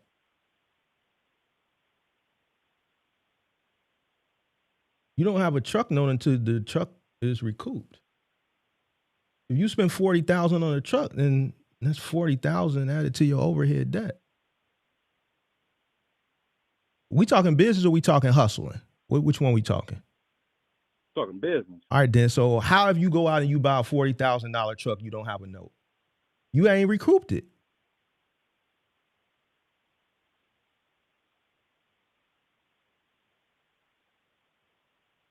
You're right, but the way I was looking at it was, it don't matter how you was looking at it, was wrong. Because if you're not adding in a formula to recoup it, whether you're paying the business is paying you back $1,000 a month, $2,000 a month, $500 a month. It should be paying you back something, so you do have an overhead cost. Yeah, you're right. If you're 'cause as far loaning as the like business, hold on, bro. If you're loaning the business $40,000, that's $40,000 of income that came into the business, which is taxable. Mhm. You have to pay that loan back to offset that. You have to get a return on your investment, which means you have to create some type of payback. Whatever it is, you got to do something. You got to recoup it. Yeah. It benefits Yeah. you to do so. So you do have a truck note. Yeah, you're right. Because as far as like my personal expenses don't really accumulate to too much. Like my personal So is not high. So having It's not high. having a cost per mile, which you really don't know your true cost per mile yet because you haven't operated, under $1 is highly unlikely. Yeah, because as far as like you just said, like that's the only thing I haven't. But as far as everything else, like I can list off what I have exactly. But you're right though, because these are all estimates. Because as far as like the EOD, I don't know exactly how much that'll be. But as far as like load board subscriptions, fuels, maintenance, factoring, and stuff like that, I have like a good guess on what my numbers would be far as for me at least. You going over the road, right?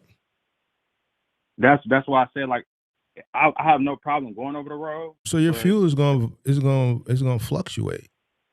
yeah, that's why I said. So I have mine set at it's like 5,000 a month, but I know it's gonna fluctuate, especially like once I partner with like Mud Flap and get the discounts and stuff like that. So I'm gonna save.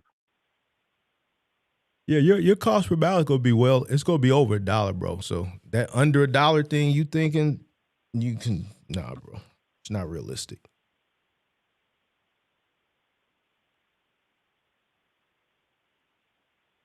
Yeah, that's why once I purchase the truck, I already know exactly what my CPM is.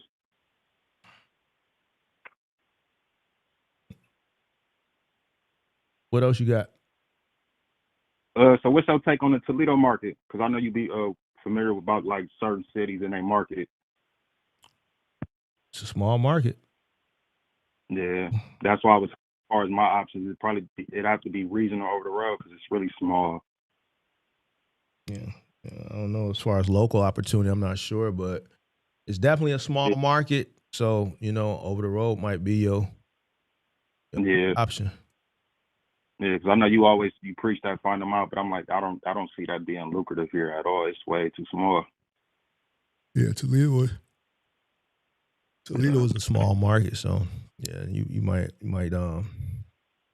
over the road might be your only option. Yeah, as far as that's what I'm looking into regional, as far as like regional over the road. That's really what I've been my focus on. I feel like that'll be more lucrative for me.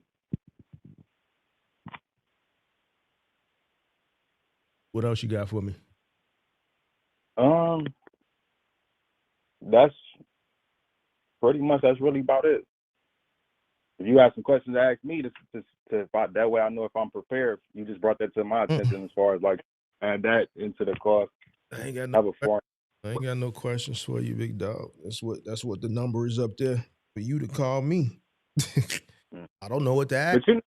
But when people call, when people call, they'll ask you two questions. They'll try to remove themselves. You like, hold on, no, you ask some questions for them, and then you always ask. The last person took a lot of my energy. Like sometimes I just had time to kick it, and I just kick it, and I might look for certain things for just to keep the engagement up and entertainment purposes and turn it into education. But some days I don't. Some days I just don't have the so I'm today one of them days I just don't feel like digging. So you gotta have the questions. You gotta have your questions for me. I don't feel like digging to see where you at with it. See what I'm saying? But as far as that, yeah, that's like about all my questions for real. But as far as like, because I know as far as I'm financially stable going into this business, so it's like as far as the money, I'm not really worried about the money.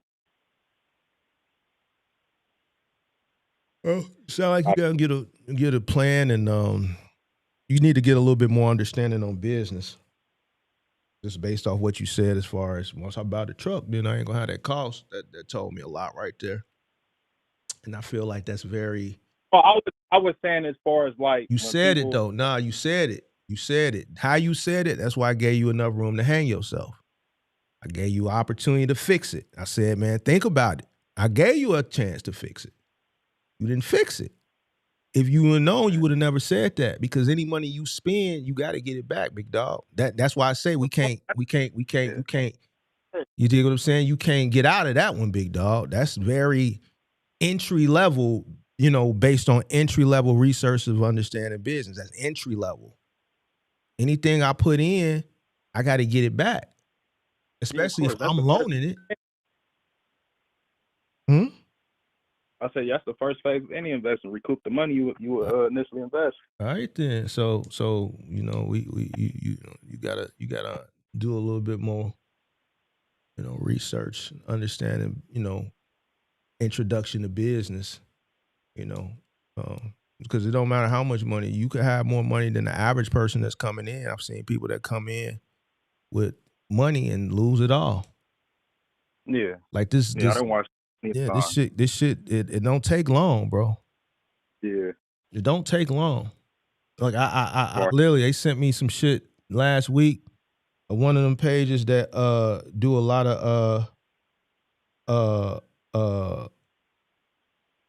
they sell a lot of trucks or whatever, and then every person that buy a truck, they put their placard on the side. So I went through every DOT number, and every single one of them except for 2 in the past like 30-some weeks is already out of business. Just like that.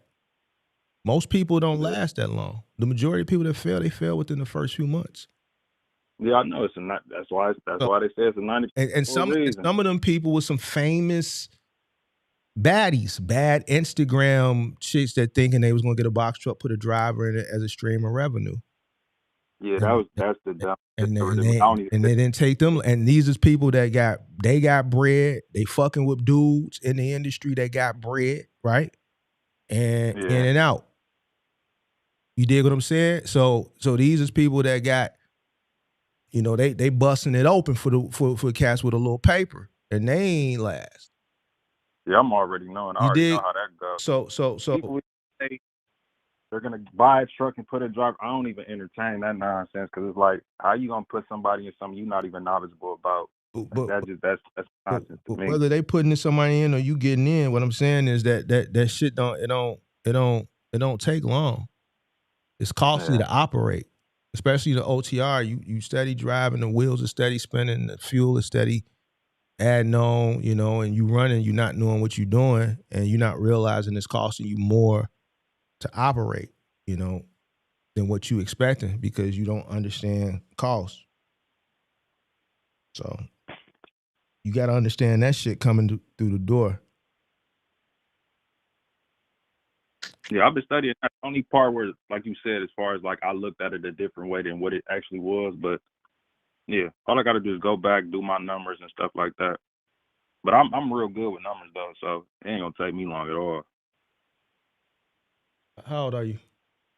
I'm 30. YN. I'm not a YN. That's why I'm like, I'm not a YN. You don't even know me that well to say YN. Yeah, 30 is not even classifying you, but I'm classifying as you. I don't need to know you at all to know what generation you in. You 30. I don't need to know you to know that you fit in the YN. You're in that generation. I'm classifying as a generation. See, you thinking about it as like your mentality. I'm doing it from a generational perspective. Yeah, I'm younger, but I don't look at it. So you got a lot of distractions, shit like that. I get it. Nah, see, that's the thing. You going up? I really don't. I don't even be. You don't on be social fucking with media. the broads. You don't be fucking with the broads. I got a girl. So what that mean? What that mean? Like, I'm a grounded person. I don't really be fucking with the broads on the side. See, that's why I've been watching your content. So a lot of stuff is like, yeah, that don't really relate to me, because you got a Hellcat, you got a Scat Pack.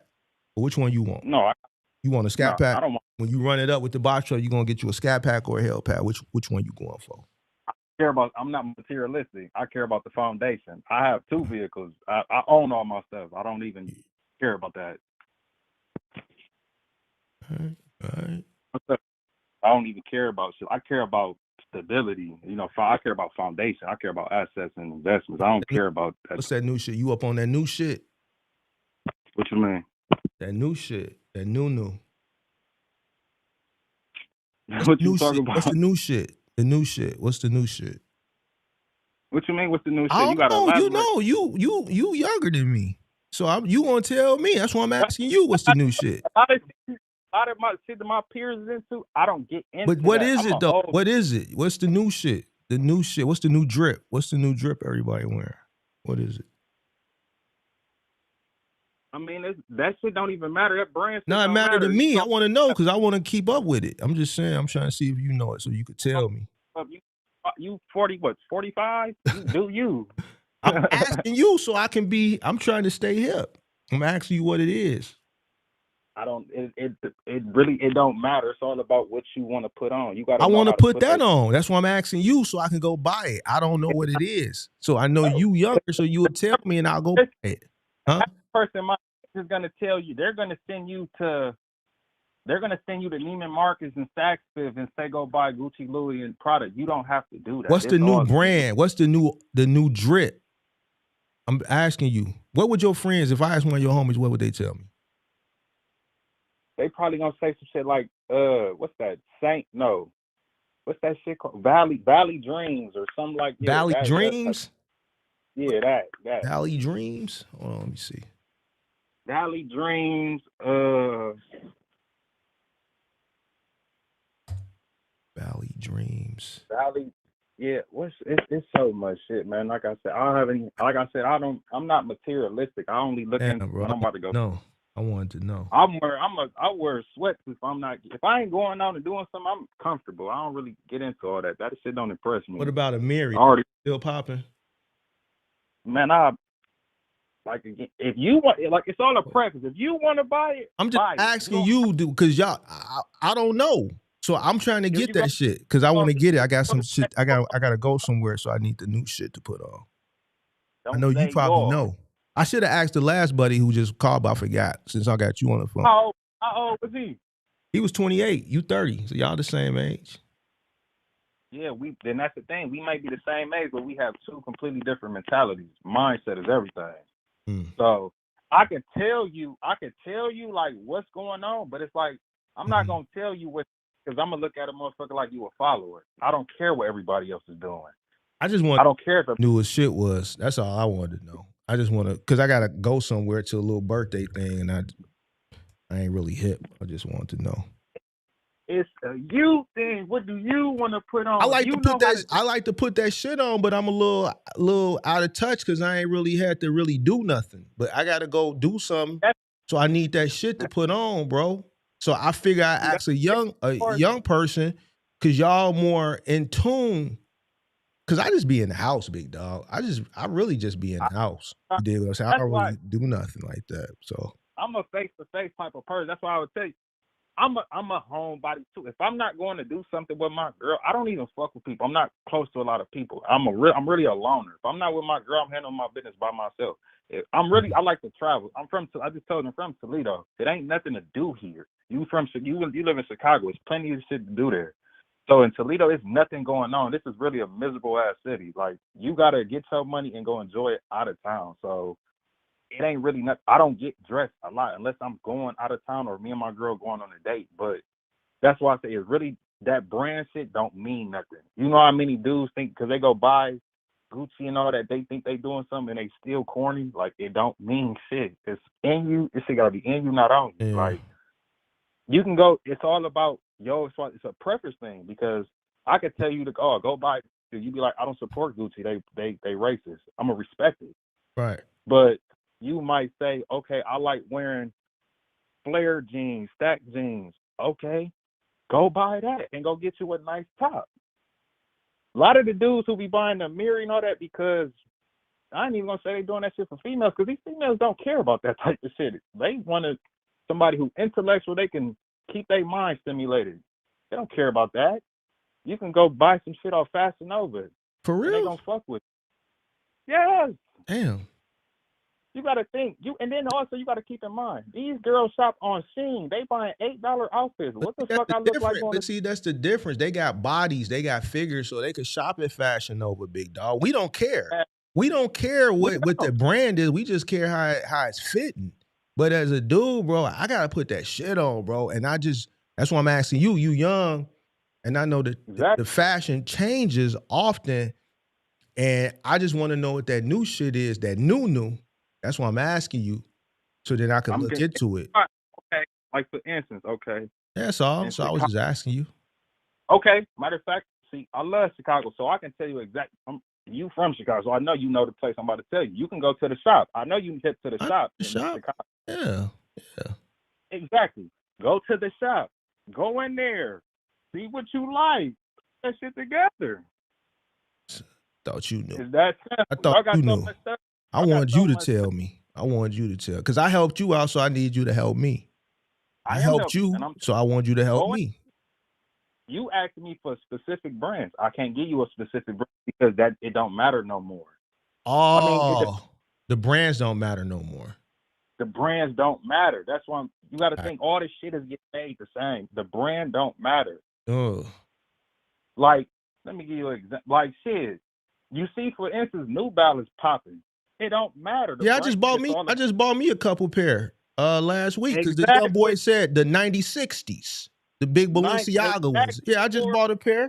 I bought 2 pair actually. Hold on. Yeah, you can look into them. I got 2 pair of them myself. Yeah, or you can look the 9060s. I just bought a few pair. Yeah. That's why I say. They told me, they said, you got to get the New Balance. They said, stop coming to the gym with the retros. You got to get the new. I said, which one? I said, New Balance. They said, no. They said, no, the New Balance in now. I said, New Balance? They said, yeah, everybody wearing them. I said, oh, them the New Balance. They like, yeah, you got to get these. So I bought 2 pair. I bought 2 pair, the 9060s. Yeah, they look like the Balenciaga. Yeah, I know what you're talking about. See, they put me on. Man, fuck all that shit. I don't even care. I don't even buy that type of shit.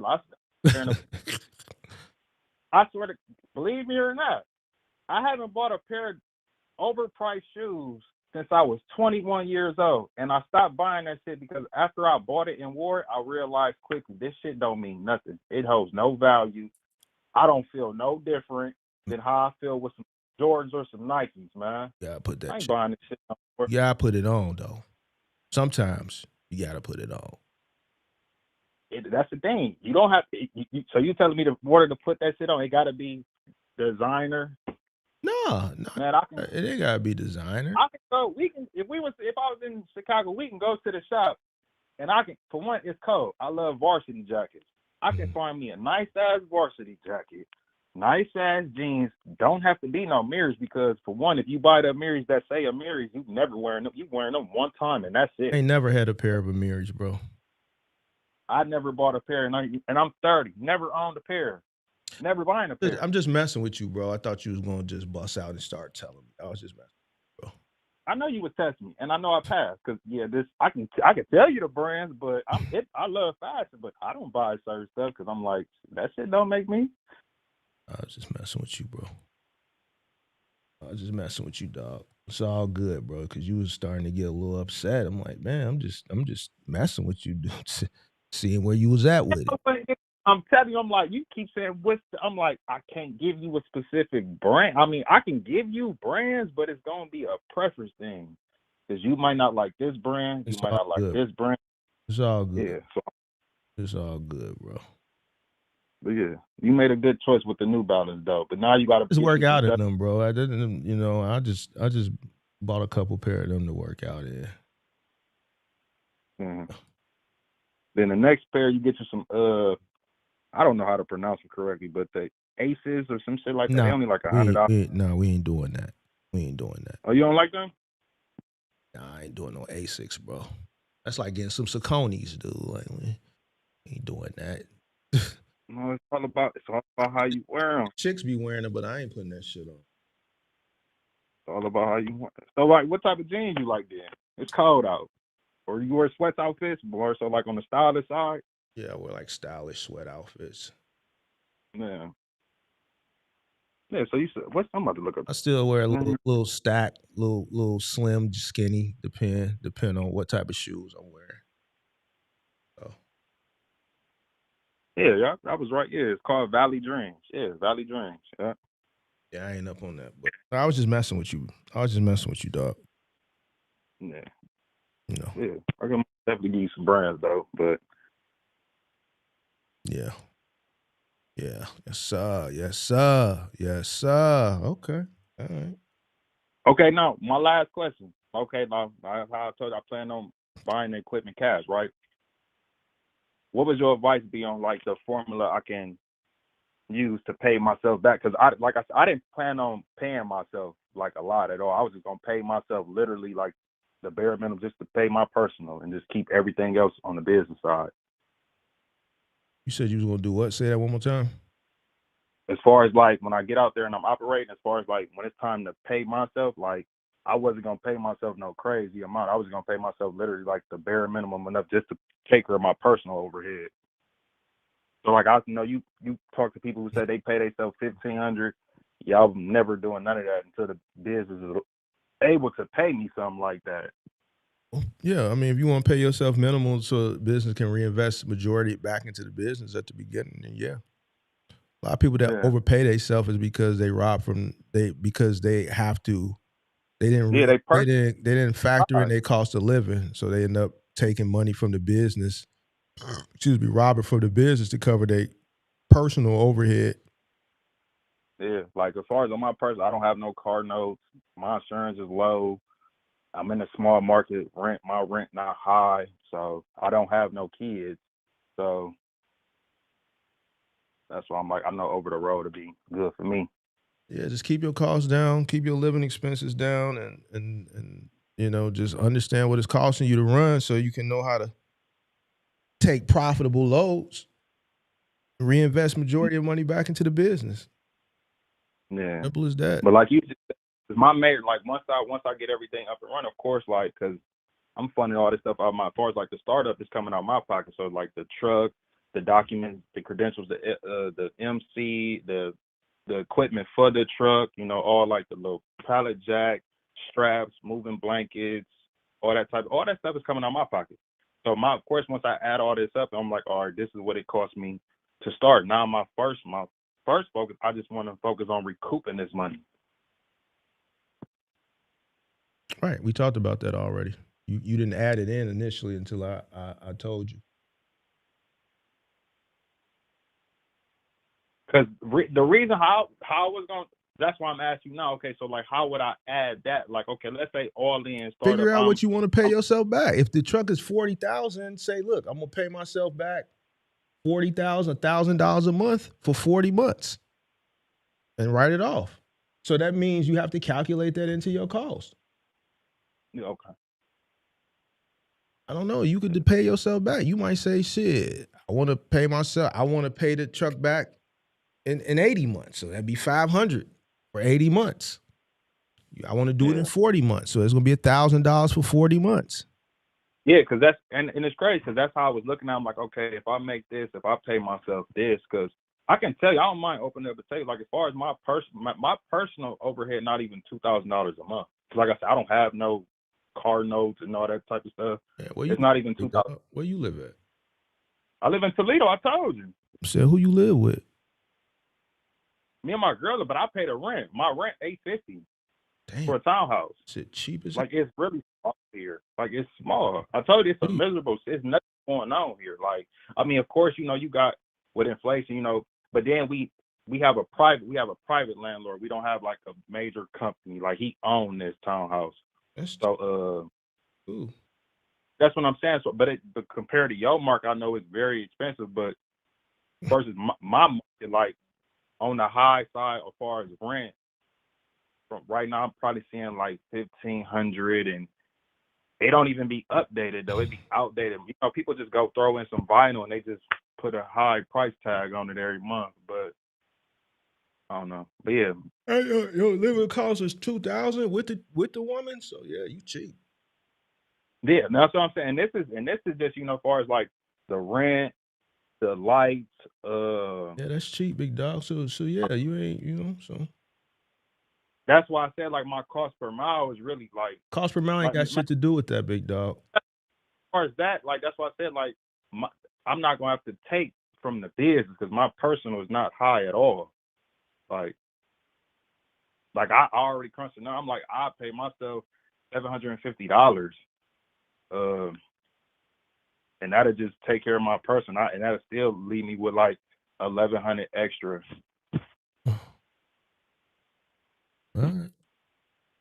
You don't know what it's gonna be But leave you with because you don't know what you're gonna be making and what it's gonna be costing. that's throwing out essence, but I'm like, just but I know if I pay myself this $750, okay, as far as what I take that home to take care of personal, I know okay, my overhead not even $2,000 a month. So let's say I do that for a year, so I'm left with like $1,200 a month. But like I said, my main focus is to recoup my initial investment as far as like how much it cost me exactly out of my pocket to get rolling. So if I'm out of my pocket, I'm $40,000 in from the equipment, MC, the BOC3, the UCR, and all that type of stuff, insurance, down payment, and all that. I say I'm $40,000, and I need to recoup my $40,000 investment. Yeah, you definitely got to recoup the money that you put in. So you got to add that into your cost per mile, big dog. Okay. Because how I was, yeah. Just go back to the drawing board on that. And I feel like that's like the last piece to the puzzle for me. Because I'm like, all right, how far as the time frame, when can I recoup this money realistically? Because I ain't a fan of setting no unrealistic expectations. I'm like, when can I recoup it realistically? Because I know you talk about going out there for a year. I don't mind going out there. Like I said, I don't got no kids. Oh, you I ain't got you gonna put a driver in there? You trying to put a driver in there? I'm going out there myself. I ain't putting no damn driver. Oh, you said you gonna go out there for a year. So then what's gonna happen after a year? After my plan was, I want to grow a fleet. So, but for me, I want to go out there. If I'm gonna have a over the road operation, I want to go out there and learn all the ins and outs, what comes with this. So if I break down or tire blow, I've been through this. So if once I get to having drivers, once they experience that, I know exactly how to guide them. I know exactly what to do. I want to go out there and learn all the ins and outs before I bring anybody to my operation where I can't even guide them correctly. Appreciate it. Sweet. Yeah. Okay. But yeah, but for me, I just want to start with me. I'm not looking to scale to 3 trucks in 1 year. I don't move like that. I like to crawl before I walk. So 10-4. All right. Well, man, good luck. Good luck with that, and hope that the truck, you pick can come out right and everything. And yeah, the truck I'm looking at is a 2019 Freightliner M2106. It got 192,000 miles on it. okay, sound like a pretty good truck. Yeah, Sound like because I've been doing my thorough research, like digging deep. Because I'm the type. I'll start with one question, then I'll be 10 questions in later on. So, like I learned as far as like some people like to just focus on the mileage, but it really comes down to the maintenance.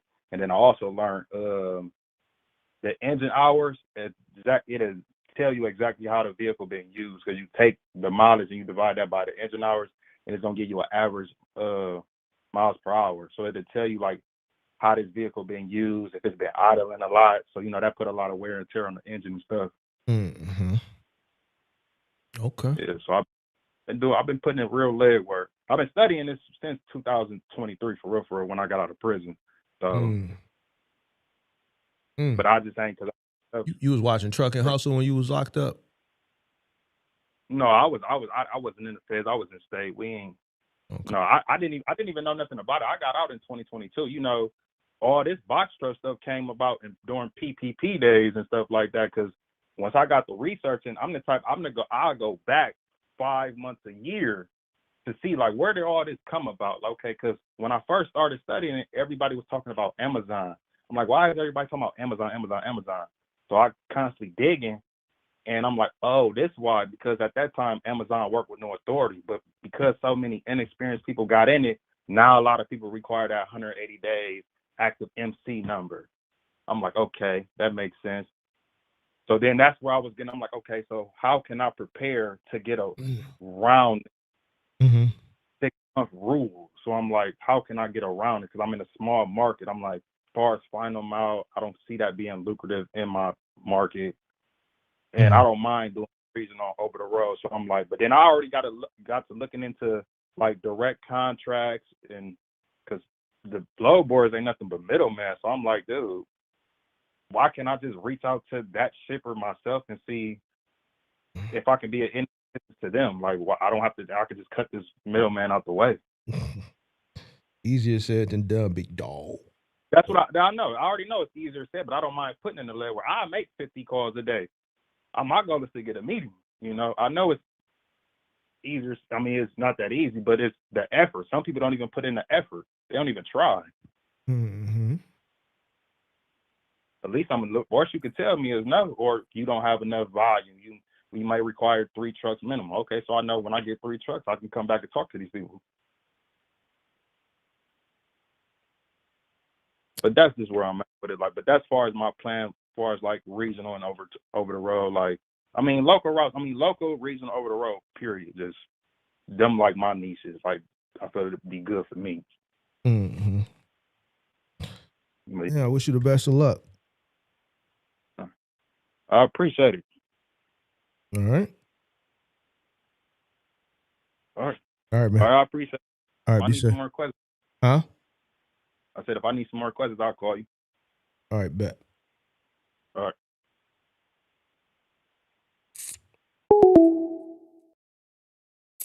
All right, man. It's after 5, bro. It's Monday. Y'all know how Monday is.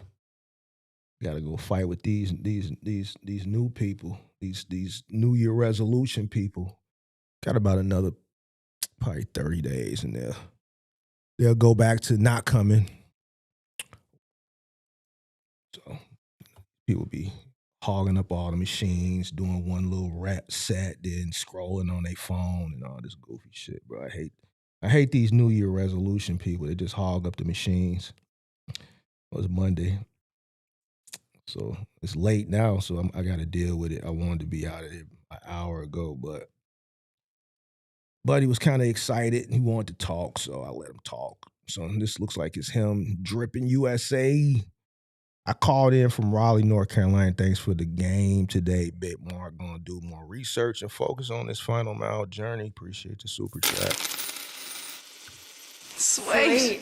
Appreciate that. Yeah, man. I just, today I'm just a little drained, bro. I was up cleaning and shit yesterday, bro. I told you I didn't really want to do the live today, but we gotta commit. We said we gonna be here Monday through Friday.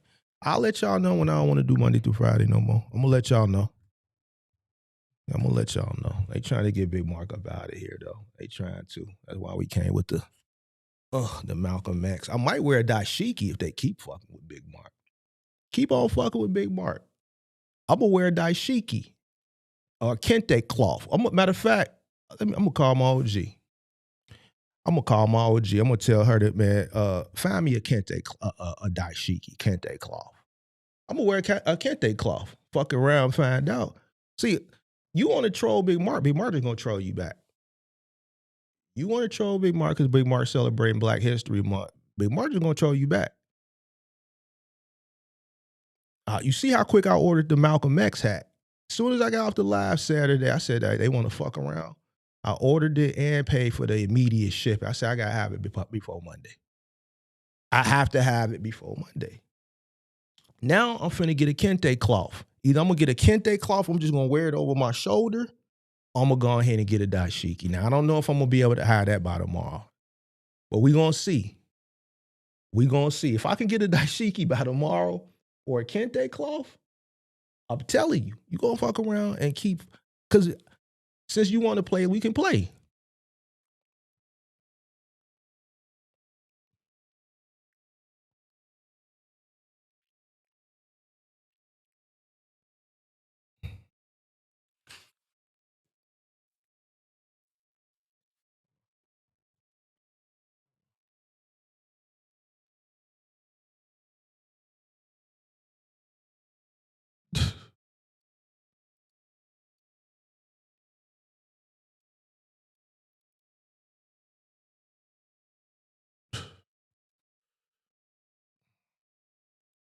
All right.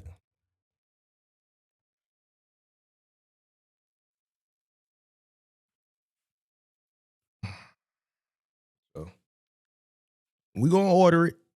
We're gonna see if we can find some a dashiki by tomorrow. And I had one when I was a kid. I know I can't fit it. I don't know where it's at anywhere. My mama might have a kente cloth. She might have a kente cloth. I might shoot out to her crib. Yeah. Might put the full garb on. Now, if they leave me alone, then I ain't gonna do it. I ain't gonna do it. But if they keep fucking with me, then I'm gonna do it. I'm gonna do it. All right. So shout out to everybody. I'm gonna wear this Malcolm X hat though for the rest of the month, by any means necessary. All right. Appreciate everybody for watching. Go ahead and get to the gym. It's leg day. So, you know, hate leg day, bro. Y'all know leg day, back day. I do not like leg day and back day. But we got to do leg day. And we got to get on the mat. We got to stretch, make sure our hips and shit is stretched so we can squat in case we got to kick a nigga ass. We'll kick your ass. I'm going to fuck me a motherfucker up. And I want to do one of the celebrity boxing, the influencer boxing, man. Tell Aiden Ross, man, I want to box. I want to box, bro. I want to go down there and box too. Find me a content creator in this space. I'll box him.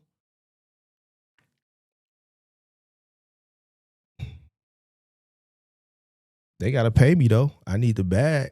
But find me one. I'm going to box him. Yep. See how I be trolling the trolls and shit? They ain't used to this. The trolls ain't used to a motherfucker trolling them back and getting the best of them. They like, damn, this nigga came back with a Malcolm X hat. Yeah. Mm-hmm.